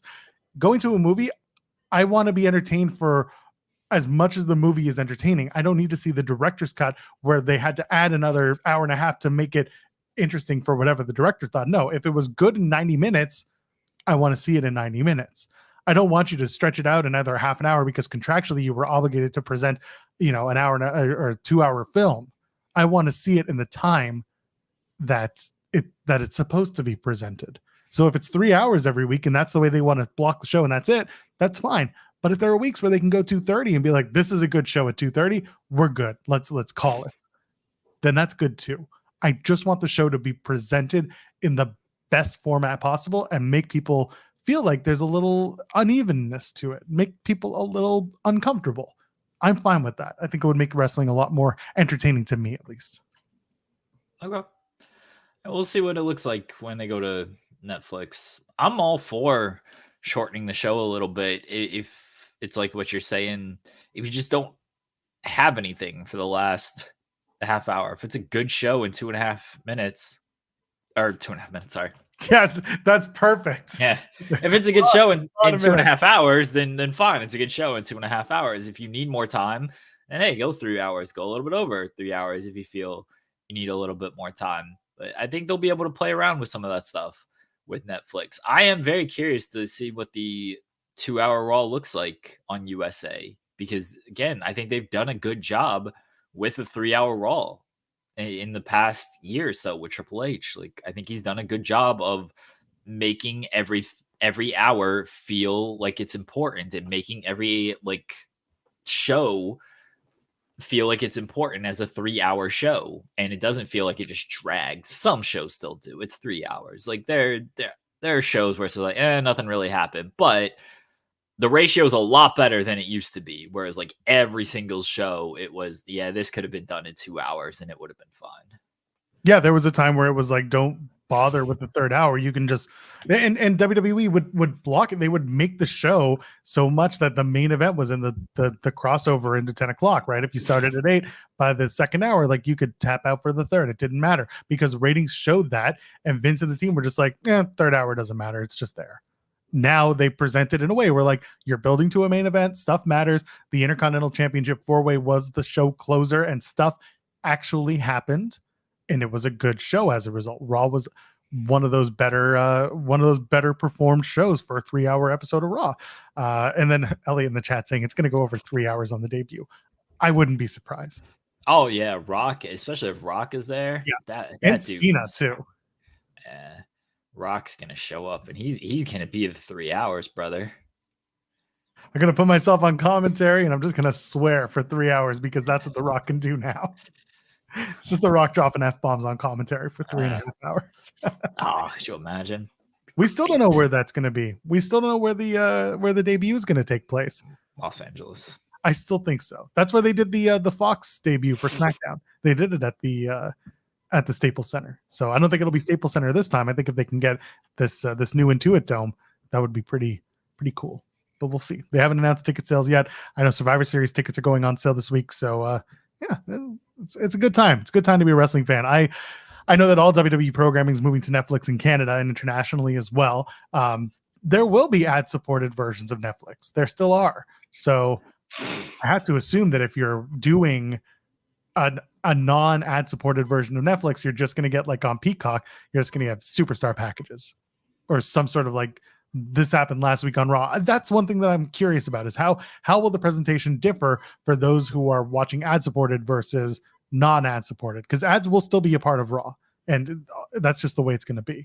I'm just wondering how they present them I differently. hope they do. They just throw it in there like they did this past Monday. Just run a commercial for WWE Shop. Hey, here, everybody, go now and order Pizza Hut from DoorDash. Go get your pizza now. Use the code WWE Netflix and get 20% off your DoorDash order from Pizza Hut.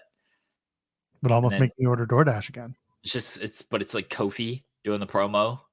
Like, you know what I could really go for right now is some Pizza Hut from DoorDash. Use the code WWE Pizza Hut DoorDash. God, I'm excited for KFC to be a sponsor again. Will Chisholm sent a super chat saying, remember when Raw was so bad people stopped reviewing it? We do.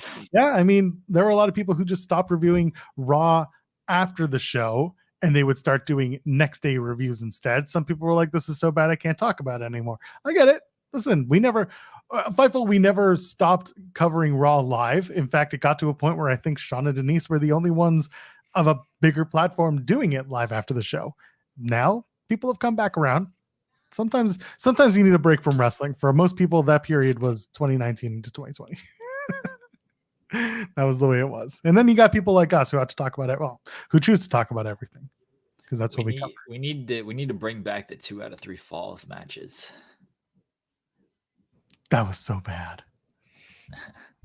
That was so bad. We're gonna restart and reset. We're gonna reset and restart. Or they do like the break during the COVID era where they just stop the match, and it was so bad. Yes. What else was there? There was 2 out of 3 falls. They did something else to try and go through the time. No, I don't recall. They did the last hour. We're gonna dim the lights, and here's the 24/7 title.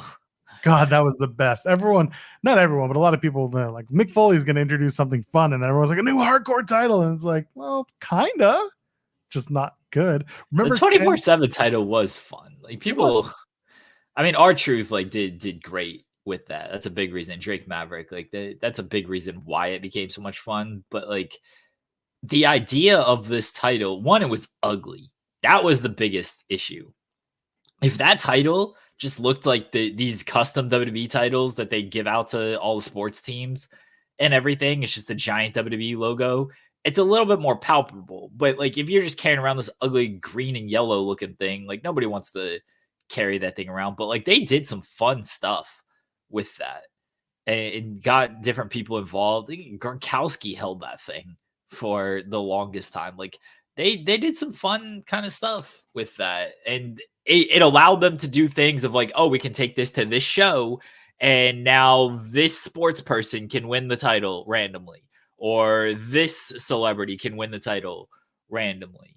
Like it allowed them to do some kind of fun stuff like that. They gave up on it, as they should have, because it wasn't the best idea in the world. But I think in the right hands it could have been better. Yeah. And someone's saying it was a fun house show thing with the refs and the ring announcers getting in on that.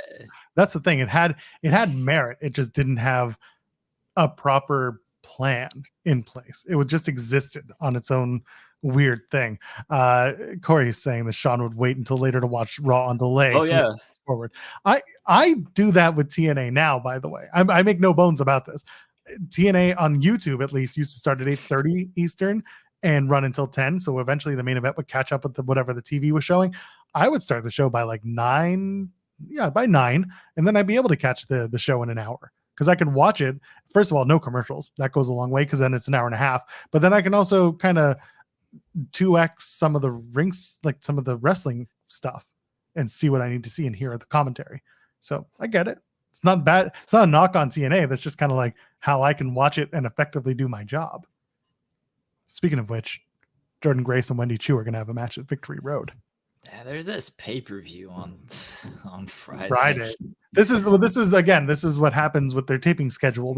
You and I have talked about this. Like the TNA taping schedule is such that once you're always bound to have this silly, we have a special on a Friday because we're doing a TV taping, and the TV taping only covers 2 weeks, but because we didn't have anything else in the can, the next place we go, we have to do the special live because the special gets more people in the door, and then the next night we tape TV. And this is how their taping schedule has become. They did Emergence in Kentucky on the Friday 2 weeks ago. Then they taped TV the next night for 2 weeks of TVs covered. And now it's going to this show, which is this Friday, Victory Road. And then the next night, they're going to tape TV for 2 weeks. But then, thankfully, they have nothing else until Bound for Glory. So they have essentially a month in the can because they'll do Saturday night is 2 weeks in San Antonio, and then they're going to Spartanburg, South Carolina, where they're doing 2 nights that'll cover TV for 4 weeks, and that'll take them all the way to Bound for Glory in Detroit, and then the cycle continues, where 2 weeks later there's another fucking special. Anyway, Jordan Grace versus Wendy Chu is the match that they're having. That's fine. Yeah. Jordan Grace came out on NXT, had an open challenge. Sol Ruka ended up doing the honors in that they just turned off the lights, and then Wendy Chu and Dana Paxley beat up. Yeah, she didn't do any honors. She didn't lose. She had the honors of taking on the challenge and then didn't lose the match. How's that? It was fine. Listen, the NXT TNA stuff, there were a lot of TNA talent. Hammerstone showed up, took on Obafemi. You had Grace and Ruka, I mentioned. Rosemary and Chu are now a team. The Rosemary segment, I wanted to point this out. I really liked that segment. The bedroom video package. That is what the Rosemary character should have been in TNA. That is, if you have a great post-production staff working with top-notch everything, that's what the presentation could have been for Rosemary. But it's not, and it's not a knock at TNA or their people. I know they're post-production people. They work hard. It's just this was another level of presentation, and I wish that that's what Rosemary got 7 years ago. That's my step stool there. Anything else you want to add from NXT? Thea Hale's going to murder Ridge Holland, and it's going to be great. She is so heartbroken every time he does because he keeps putting her friends in the hospital. It's very unsettling. But she is going to do it. You think she's going to kick him in the dick, or is she going to do a move? She's going to murder them. My God. We've said all the words that are going to get us demonetized on this show. Yeah. It's fine. I'm used to it. She's going to stab him. So, wow, really? Whew. Yeah. We're really going hard. Yeah. Shall we preview Dynamite before we get on out of here? Well, do you want to talk more about the PWI 500, Joel? I feel like we cut that conversation short, and you put all this time into making it the thumbnail. So really, this is the thing. I really appreciate the PWI 500 because there are a lot of wrestlers in this sphere that can see their growth from year to year. And I'm not talking about the TV wrestlers. I'm talking about the like Cam was talking about. There are people who have either made that list or have made jumps on that list. And I think it's really worth people going out of their way to either find a PWI 500 list or at least see the write-ups, because a lot of these wrestlers, listen, they clip it and they put it on their socials too, and they care about it. And I think that's something that we need to celebrate instead of being like, this person should have been higher. It's still a subjective list in many ways, right? We talked about it. There are criteria, but at the end of the day, beyond the first 10, maybe the 5, you can have a little fun with it. You can have people placed in different areas, but it's a very useful tool for those who are trying to find their way in the wrestling world. right? Someone mentioning Joe Hendry was 51, and that's great to see. It is, because he went up. He's catapulted up. I think more people should be using the PWI as a way. This is perfect to get eyes on indie talents. The first 10, sure, whatever. They're mostly the television wrestlers that you're seeing week to week. They are the top of the top, and that's great. And I think that there is a place for that. But I also think there is a place for the numbers underneath that get to celebrate in a business where they are very rarely celebrated properly, where they're undervalued or overlooked. And this is a chance for them to celebrate not only their career, but also their career growth. And if we have more of that, that's positive. And I want that in wrestling. I don't want discourse over why isn't this person number 3? I don't care. I want to see people we've had on this show celebrating that they jumped up X amount of spots. That's the shit.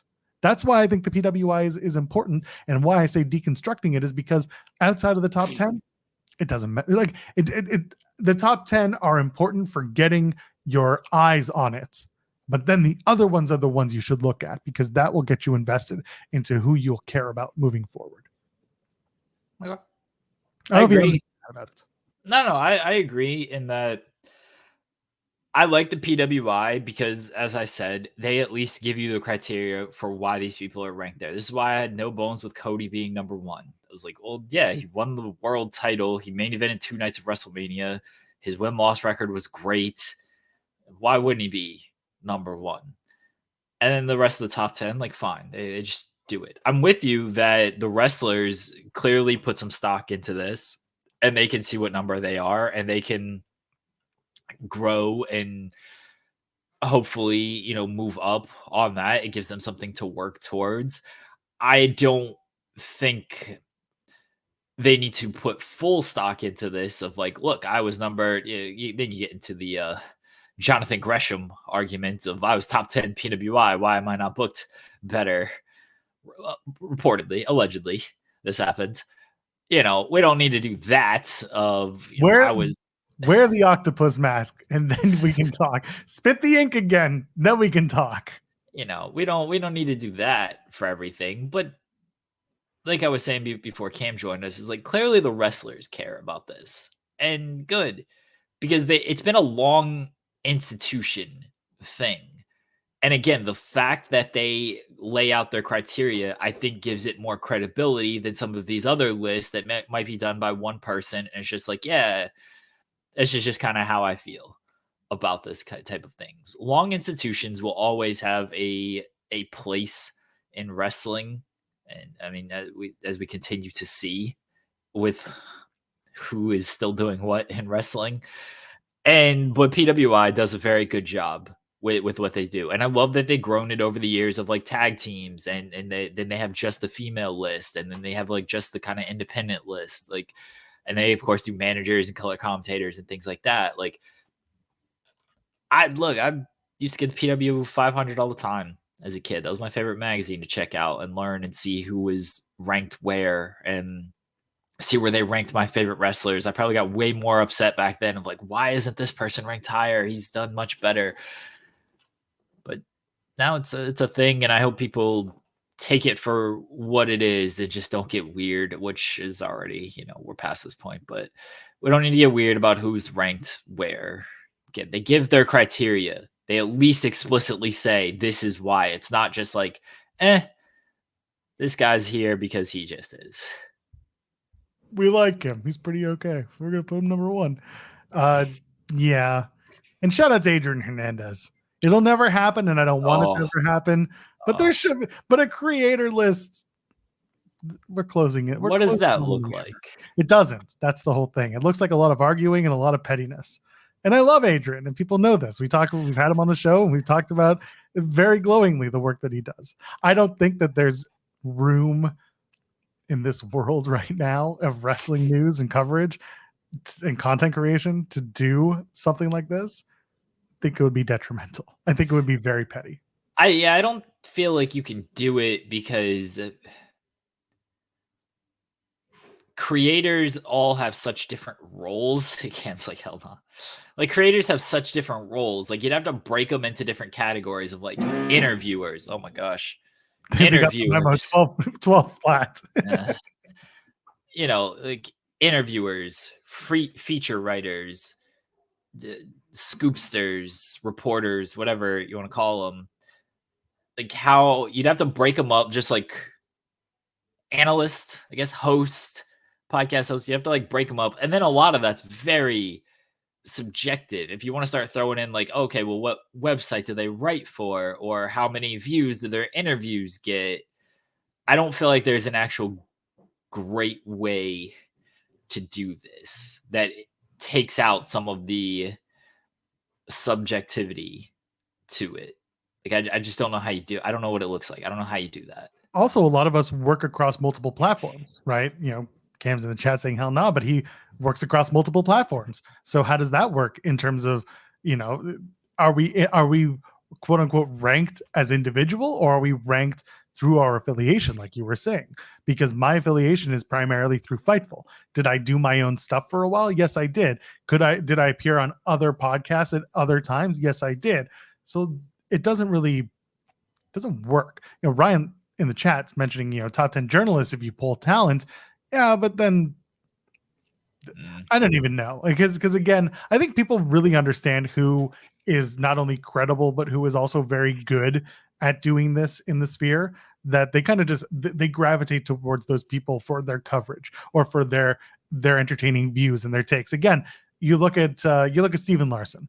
Those guys are very entertaining and they're very informative, but they're not news guys. They give their opinion, and their opinion comes from their experience and from their just intake of wrestling. They are not news guys, but I would personally rank them pretty highly because of the work that they do and the quality of their coverage. Whereas I'm not even gonna say whereas I would make this person lower. It's not even that. It's just to other people, they might not be the same view. What do you want out of your wrestling coverage also plays into all this, because that's a big part of it. I mean, I'll give you one. This person doesn't know me. He'd probably not like me if he did. Bully Ray. I think as like a host and analyst, he's there. Like he can draw on his experience and like that's good and everything, but he's got his own bias just like everybody else in this space does. Bully Ray is he's any other former / active professional wrestler giving their opinion on a company they don't work for. That's where I rank him. I think as an interviewer, he's great. I'd actually put him much higher on an interviewer than a lot of people like have people they listen to regularly. Like I think Bully Ray is a fantastic interviewer. I think he asks good questions. I think he gets to the point of the questions. I think he asks some of the stuff that maybe other people wouldn't ask. How do I separate that or whatnot? Because I don't think he's great in one area, but I do think he is very good in another area. No, I'm saying he's not a great analyst or anything. I don't think anybody's a great analyst. I don't think I'm very good at this stuff either. So don't rank me high on this, please. It shouldn't even be ranked at all. Joel definitely put me in your top 5. Put me in your top 5. I've gotten more things right in the wrestling world of storylines than you'd like to give me credit for. That's fair. But like, how do you rank like an Eric Bischoff? And that's true again, because it's your following is something to take into account, and Eric does have a following, good or bad. Whether or not you agree with his take and his opinion, he has a following. People, again, it's all subjective. So how do you do a creator list when you're following them because you like their coverage or you care about the way that they do their work? That's subjective.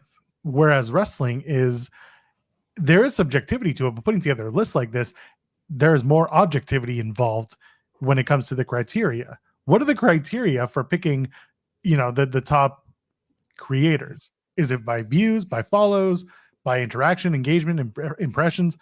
Social Blade does that. They don't need to rank you. They just tell you what your value is based on those things I just mentioned alone. Other than that, it becomes a fan vote, but I don't really think there's much of a fan vote for who likes one person over the other. I'm not going to give names because for everyone who loves this one person, they have their detractors because they're just not for them.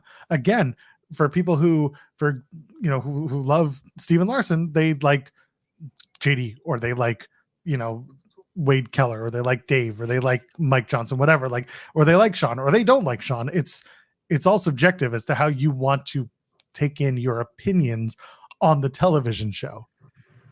It's like we're getting rings away from the actual reason for this existing list. You know what I mean? Someone should do it and just cause a stir. You and I should make the list. How about on Friday? We'll invite Hernandez on, and he and the three of us will put together the creator list. It's just going to be the three of us, just on the list, 1, 2, 3, and then everybody else. Spoiler alert. Boy, what if we put that together? That would be something. I don't want to do that. I don't consume enough. I consume, interviews and stuff. I consume a lot of that, but I don't consume any of these like post shows or anything. Like, I couldn't tell you who does a great job on that kind of stuff because I don't listen to any of it. It's not a knock on anybody. It's just that's not how I spend my time. Your news, not opinion. Yeah, like I'm trying to get news when it comes to different interviews and everything. I'm not trying to listen to whatever social whatever YouTube channel out there is giving their opinion on Raw. Sorry. Yeah. Some channels will take news and just opinion and editorialize. Others will report the news. And so it's all how you take it in.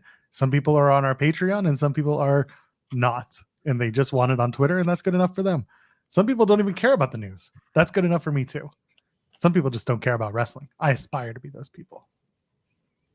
Shall we move on to the AEW Dynamite preview? Julia's match last night was good. She hit that knee clean. That's all I cared about. Look good. I don't care about the squash. Listen, Jeff Hawkins made the point, he wants to see more people do that in wrestling. I agree with him. I don't think this hurts Julia in the grand scheme of things. I think this is fine. I think Chelsea looked good. Chelsea's a main roster star, so technically she should have some sort of experience, quote unquote, in the WWE way. Julia's going to be fine. Everyone's going to survive. And if she wins the NXT title in Chicago, great.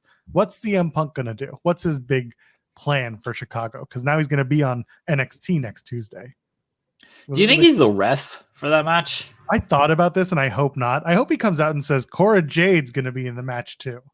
Oh, we need Cora Jade. And out comes Cora Jade, the other Second City Saint. I don't know. I don't really care either. It's like if CM Punk interjects himself in this match, that feels so like I don't like it. Yeah.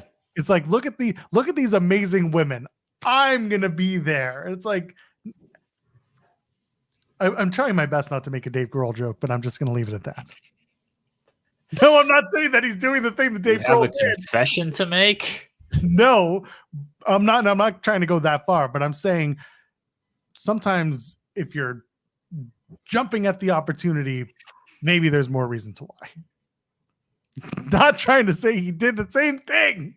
Jesus, Joel. Nah, I don't want Punk being the referee. I think that would not be a great look. Commentary, like, all right, that's a little bit better, just because as long as I would like to believe he's not going to make himself the focus of the match. He will do a good job of praising the women in the match and calling the match how it should be called. But yeah, him just saying like, I have an idea. He's gonna make some type of announcement next week on NXT. He has an idea.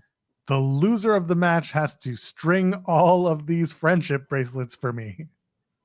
There's nothing else it could be. I mean, I think putting himself on commentary is fine. If he puts himself as a referee, that feels weird. Maybe he's going to do something completely different and announce that there's going to be some sort of, winner gets a contract on Raw on the first episode of Netflix. I don't know. I just hope he doesn't make it all about him, which honestly, I wouldn't be surprised if he made it all about him too. Wow. What he does. Hater, Joel Pearl. People are saying AJ Lee is the referee. Listen, I like the idea. Don't know how much AJ's wanting to come back. It's a one-off for just doing a referee. Could see it. They could do Ethan Page versus CM Punk and then Drew can get involved in Chicago. Or they're doing Trick versus Ethan Page in Chicago. Yeah, Trick and Ethan Page is the Chicago match. Randy Orton versus Ethan Page in Chicago in St. Louis. Yeah, battle royal for a chance to wrestle CM Punk. That sounds about right. Yeah, you get the chance to get the rub, kid. Speaking of gauntlets and over the top rope battle royals and everything else, AEW Dynamite tonight is at the Rupp Arena in Louisville, Kentucky. Do we have a gimmick for this thing? What do you mean? For this particular reading of the show? You're sick. Like my voice is a gimmick all to itself right now. It's true, it is.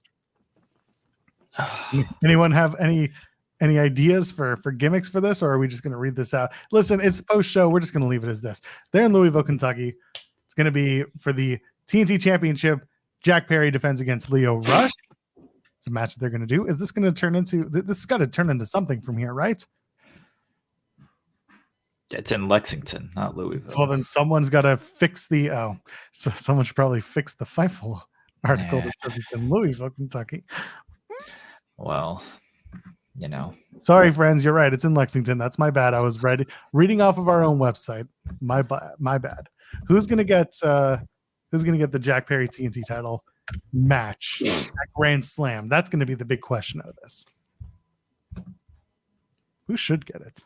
Dante Martin? So I had a question, and Tony Khan did not answer me because it was not about the Warner Brothers deal, I guess. So my question could not be answered. Sorry, that's a whole other conversation, a can of worms.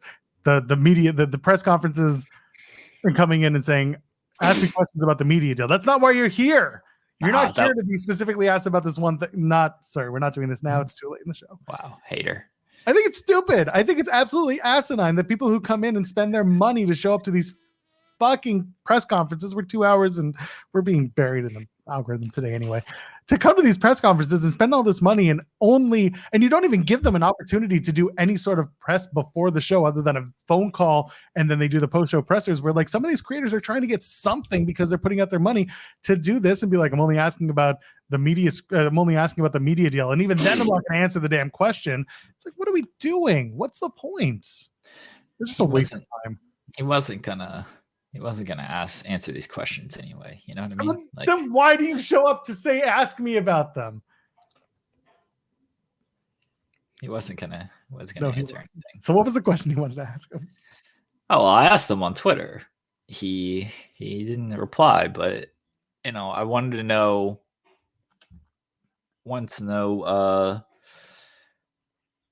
Do the tag teams come in together, or do they? Is it one by one? Like if Hologram comes out, who's Hologram's partner?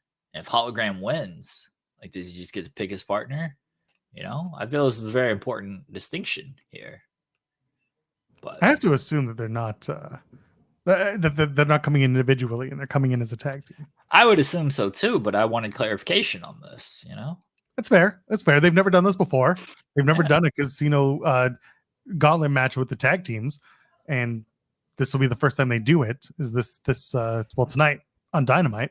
Yeah, it's a good question. But I feel like I think you can assume it's the tag team. But also in the past they've done their battle royals where if one member of the tag team gets eliminated, the other one goes out as well, right?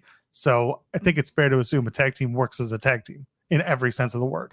So it's just a giant tornado match because like if you get 8 people in, that's 16 people, not 8. So it's not a tag match. It's basically a big tornado. Yeah. And this is, again, first time they've done it, just like the first time they ran this as a singles match. It's going to be a little messy. And this is going to be, now you're going to double up the numbers.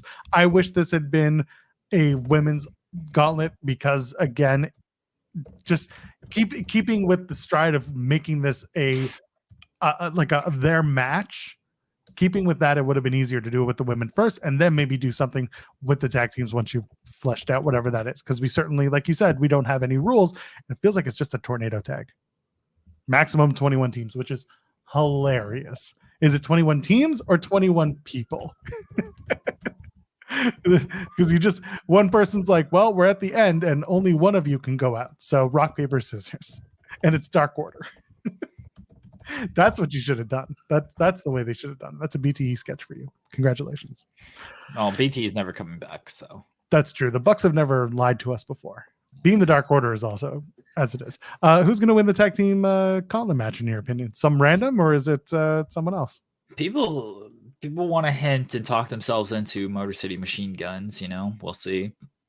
I don't know if that's going to be it, but They have a lot of tag teams in AEW right now. they ain't got a lot that feel very hot though. I feel like the Outrunners are going to win this stupid thing. Outrunners and Bucks at Grand Slam. That's a match. They could do worse. They could. I'm not saying it's bad. I don't want to see FTR. You could do the Acclaimed, maybe the Acclaimed win, and this is their big, we've proven it twice. We didn't lose it all in. Now we can have the stupid match because we earned it. Yeah, could be as that. The Acclaimed, Private Party, but then you got to bring. Where's Scorpio Sky in all this? Where does he fit into this? He just wants to have a conversation. Scorpio Sky and Christopher Daniels. Let's Daniels comes out of retirement. Can they do that? That's it. We'll see. There are plenty of teams that can do it. My expectations are the Acclaimed. I'm going low expectations for this thing. If it happens to be something nice, something better, cool. My expectations, the Acclaimed. Yeah, could be Undisputed Kingdom for all you know. Taven and Bennett working on Arthur Ashe. Let's go. I guess. Who knows? It could be Moxley and Claudio. They're going to go after the Elite now. Well, they beat FTR the last time they teamed, so they probably should be some type of tag team title shot. So I'm actually okay with that. So there you go. A lot of options on the table, but we'll find out. It's going to be hopefully a very busy match. Someone's saying expectations, Pac and Claudio. Yeah, after they give up those trio belts, that's what they should do. Walk out on the stage, put the trio belts down, or give them to Daniels and be like, won't be needing these. And then they go down and win the match. That's how it should play out. Jack Perry, we still haven't decided who Jack Perry is going to defend the TNT title against at Grand Slam. Well, he's facing Leo Rush tonight, right? Yeah. So who's Leo Rush associated with? He's got Top Flight. So Dante Martin versus Jack Perry for the TNT title. No. I just don't want Jack. This just feels like a Jack Perry match to do a Jack Perry match, and then they'll come off of something after this. But I don't expect it to be Top Flight or Leo Rush. I don't either. But listen, this will be a fun match. I mean, Leo's Leo. We can't really say he's going to not have a good time with this. But yeah, we'll see who Jack Perry faces. We've got Ricochet and Sammy Guevara. Ricochet's out there doing all the media today because he is a Paducah, Kentucky native. So him and Sammy will have a match. A lot of people were not expecting Sammy Guevara to be the guy who faces Ricochet, but feels like Ricochet versus Will Ospreay's up next. Yeah, you got to get Ricochet some wins. Sammy's got title that they don't care about because it's an ROH title, so Sammy can take an L. That'll be fine. That's a fine match. That'd be fun. Sure. Why not? Women's Championship Eliminator match, Mariah May versus Queen Aminata. Who's going to step up to Mariah May? Is that Mina? Are we finally going to do Mina at Grand Slam, or are we still waiting to maybe hit it at Wrestle Dream? I think Mina Grand Slam's the move. Yeah, that'd be fine with me. And John Moxley's going to appear and probably explain why he did what he did, and then give up the trios titles for the former Blackpool Combat Club. And are we going to set that up? That's Darby and Moxley have to have their tete-a-tete this week. Going into Grand Slam, you could do it next week maybe, but you got to at least establish what's going on here, right? I'd feel weird if it was next week, just because he's called him out twice for a chat. Darby ain't a guy that just misses shows, unless he's hurt. Darby's not where's Darby? Why is Darby off this week? He's usually there. So it's been 2 weeks that he's been called out, and then he watched Bryan Danielson, who he speaks highly of. He watched him get suffocated out there by John Moxley. Darby should probably show up. So him not showing up here would feel just a little off to me. So I think Darby's got to be at the show tonight, and he's got to come out and confront Moxley and have this talk that they're going to have. Yeah, this is it. This is the time to do it because Darby's got the Grand Slam title shot. And that's going to be, this is all, again, I want it to be interwoven. Danielson, I assume, is not on tonight's show to sell the injury. Maybe they do a catch up at home or some sort of medical update. I would like to see that. I don't really know if I want to see Danielson out. I don't know. They didn't stretcher him out. They carried him out. They did the Sting carry. I know you mentioned this. And I was laughing. I was thinking about you. Someone else had made the joke about, they spent so much money on Final Countdown that they couldn't afford a medical gurney to get him out of the rear now. But that's why I'm like, okay, if they carried him out like that and they gave him the air, maybe he's fine, and they'll have him on the show because he's pissed off and he's okay, folks. But yeah, I'm looking forward to how they explain the story. Moxley is the guy who can tie up loose ends up. I know you mentioned, why is Pac with the BCC? That needs to start being explained. Why did he suddenly join them? When did this start? Why are they all together? What is the reason for this group to be together? Why is Pac suddenly cool with them? Who came to whom? And like, what? Tie it up. Start making it make sense in those little ways that AEW used to do. So here's my, not suggestion, here's just a thought. Do we think Moxley did this as a favor to Darby? And that's the spin on this. Like, he actually likes Darby. He saw something in Darby. Darby's been there since day one. It's like, this is not Bryan Danielson's company. This has been your company. This has been a company that you have carried, that you are what AEW represents. The guy who was going to get a shot elsewhere, who could be his own person, who could create his own way. You are what AEW represents. So Moxley feels he did this as a favor to Darby so Darby can go win the title. Is that the story here? Could be. I'd rather see Shane McMahon and Pac have a reunion.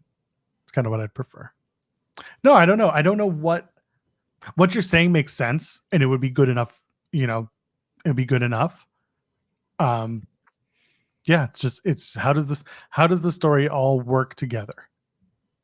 How does it all make sense? And that's one way to do it. I don't really have any others in mind, but they would have to basically say, going back X amount of weeks or months, I started talking to them under this, with this promise and that promise, and I knew that this was happening when Darby got when Darby won Blood and Guts. That's when I knew I had to do XYZ, and that's put my plan in motion. So maybe that's where you go with it. You can start it as far back as Blood and Guts, or even just before, during the build. Be like, maybe Anarchy in the Arena. I took the spot, got that. You can start it there. I don't know. I just don't know. But you do have to tie it all together somehow. I don't think you need some long, like, I've had this plot for this many months, because less the plot, more the how did everything that happened conspire to make the base of this group that has now been reconstructed. Does that make sense? But all of that could have just come together literally after All In, because if you think about All In,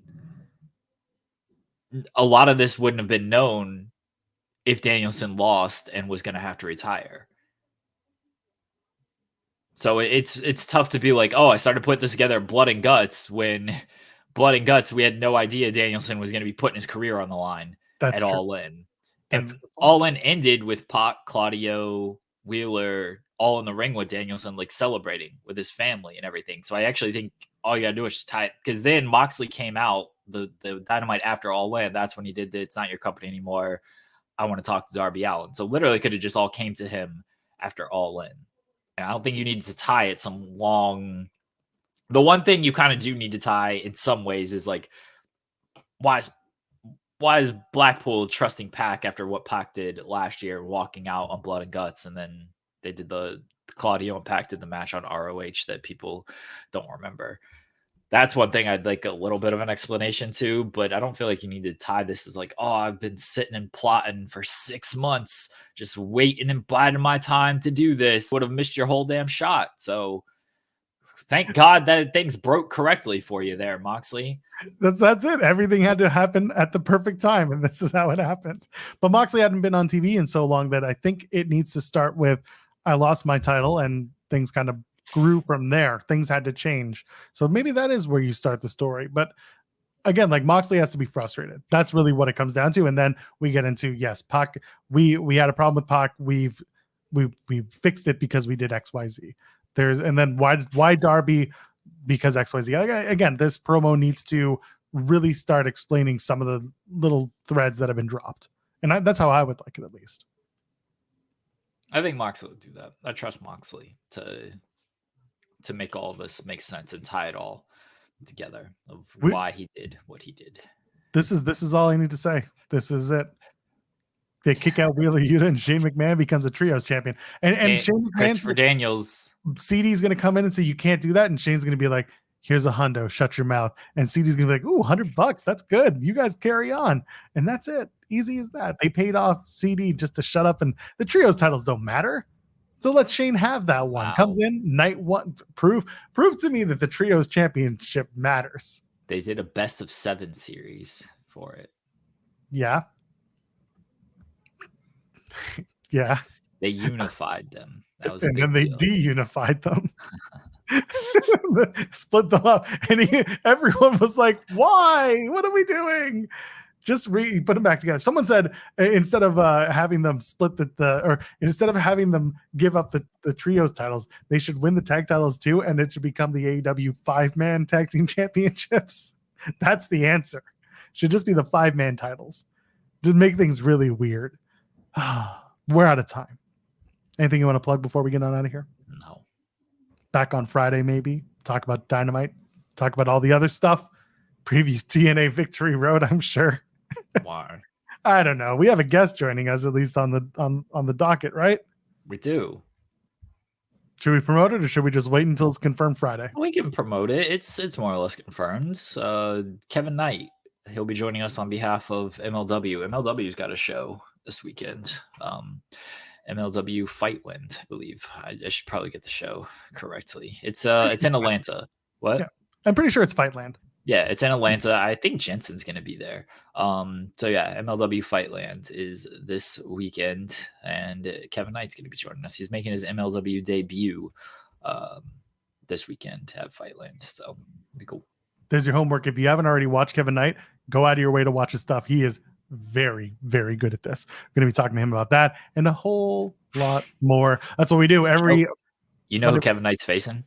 No, not yet. Who's he facing? Oh, my favorite wrestler. One of them, anyway. Really? Yeah. It's out there, obviously. Yeah. I gotta find this out. Part of the greatest 4-man group of all time. I don't see it. Where is it? Why isn't there? I don't have it. Can you just tell me who it is? Because I don't know. No, I'm serious. I'm dead serious. The MVP of the NBA. Yeah, I'm not making this up. For AEW Rampage, ladies and gentlemen, the Greek Freak, Giannis Antetokounmpo. I love that. He's facing Bobby Fish. I was gonna say it's big dick, but yeah, Big Dick Bob Fish, baby. Let's go. All right, that'll be fun. Looking forward to that. Also, I'm pretty sure that's the video that got you limited on Monday's show. So we got limited on Monday's show. Yeah, and I tried to put a thing in it. Oh no, it wasn't Monday. It was Friday's show. Oh. When you did that, when you played that. That clip? Really? Yeah, I think that's what did it. Something did it. I don't know. Something did it, and they wouldn't give it back. So there's that. That's unfortunate. Well, this is what you get. Anyway, what you get is us coming back on Friday. We'll have an interview with Kevin Knight, the bass playing, high hopping Kevin Knight. He rules. We're going to talk about a lot of stuff. So go ahead, go enjoy Dynamite tonight, or don't. I don't care what you do. Just go enjoy your time. Be happy.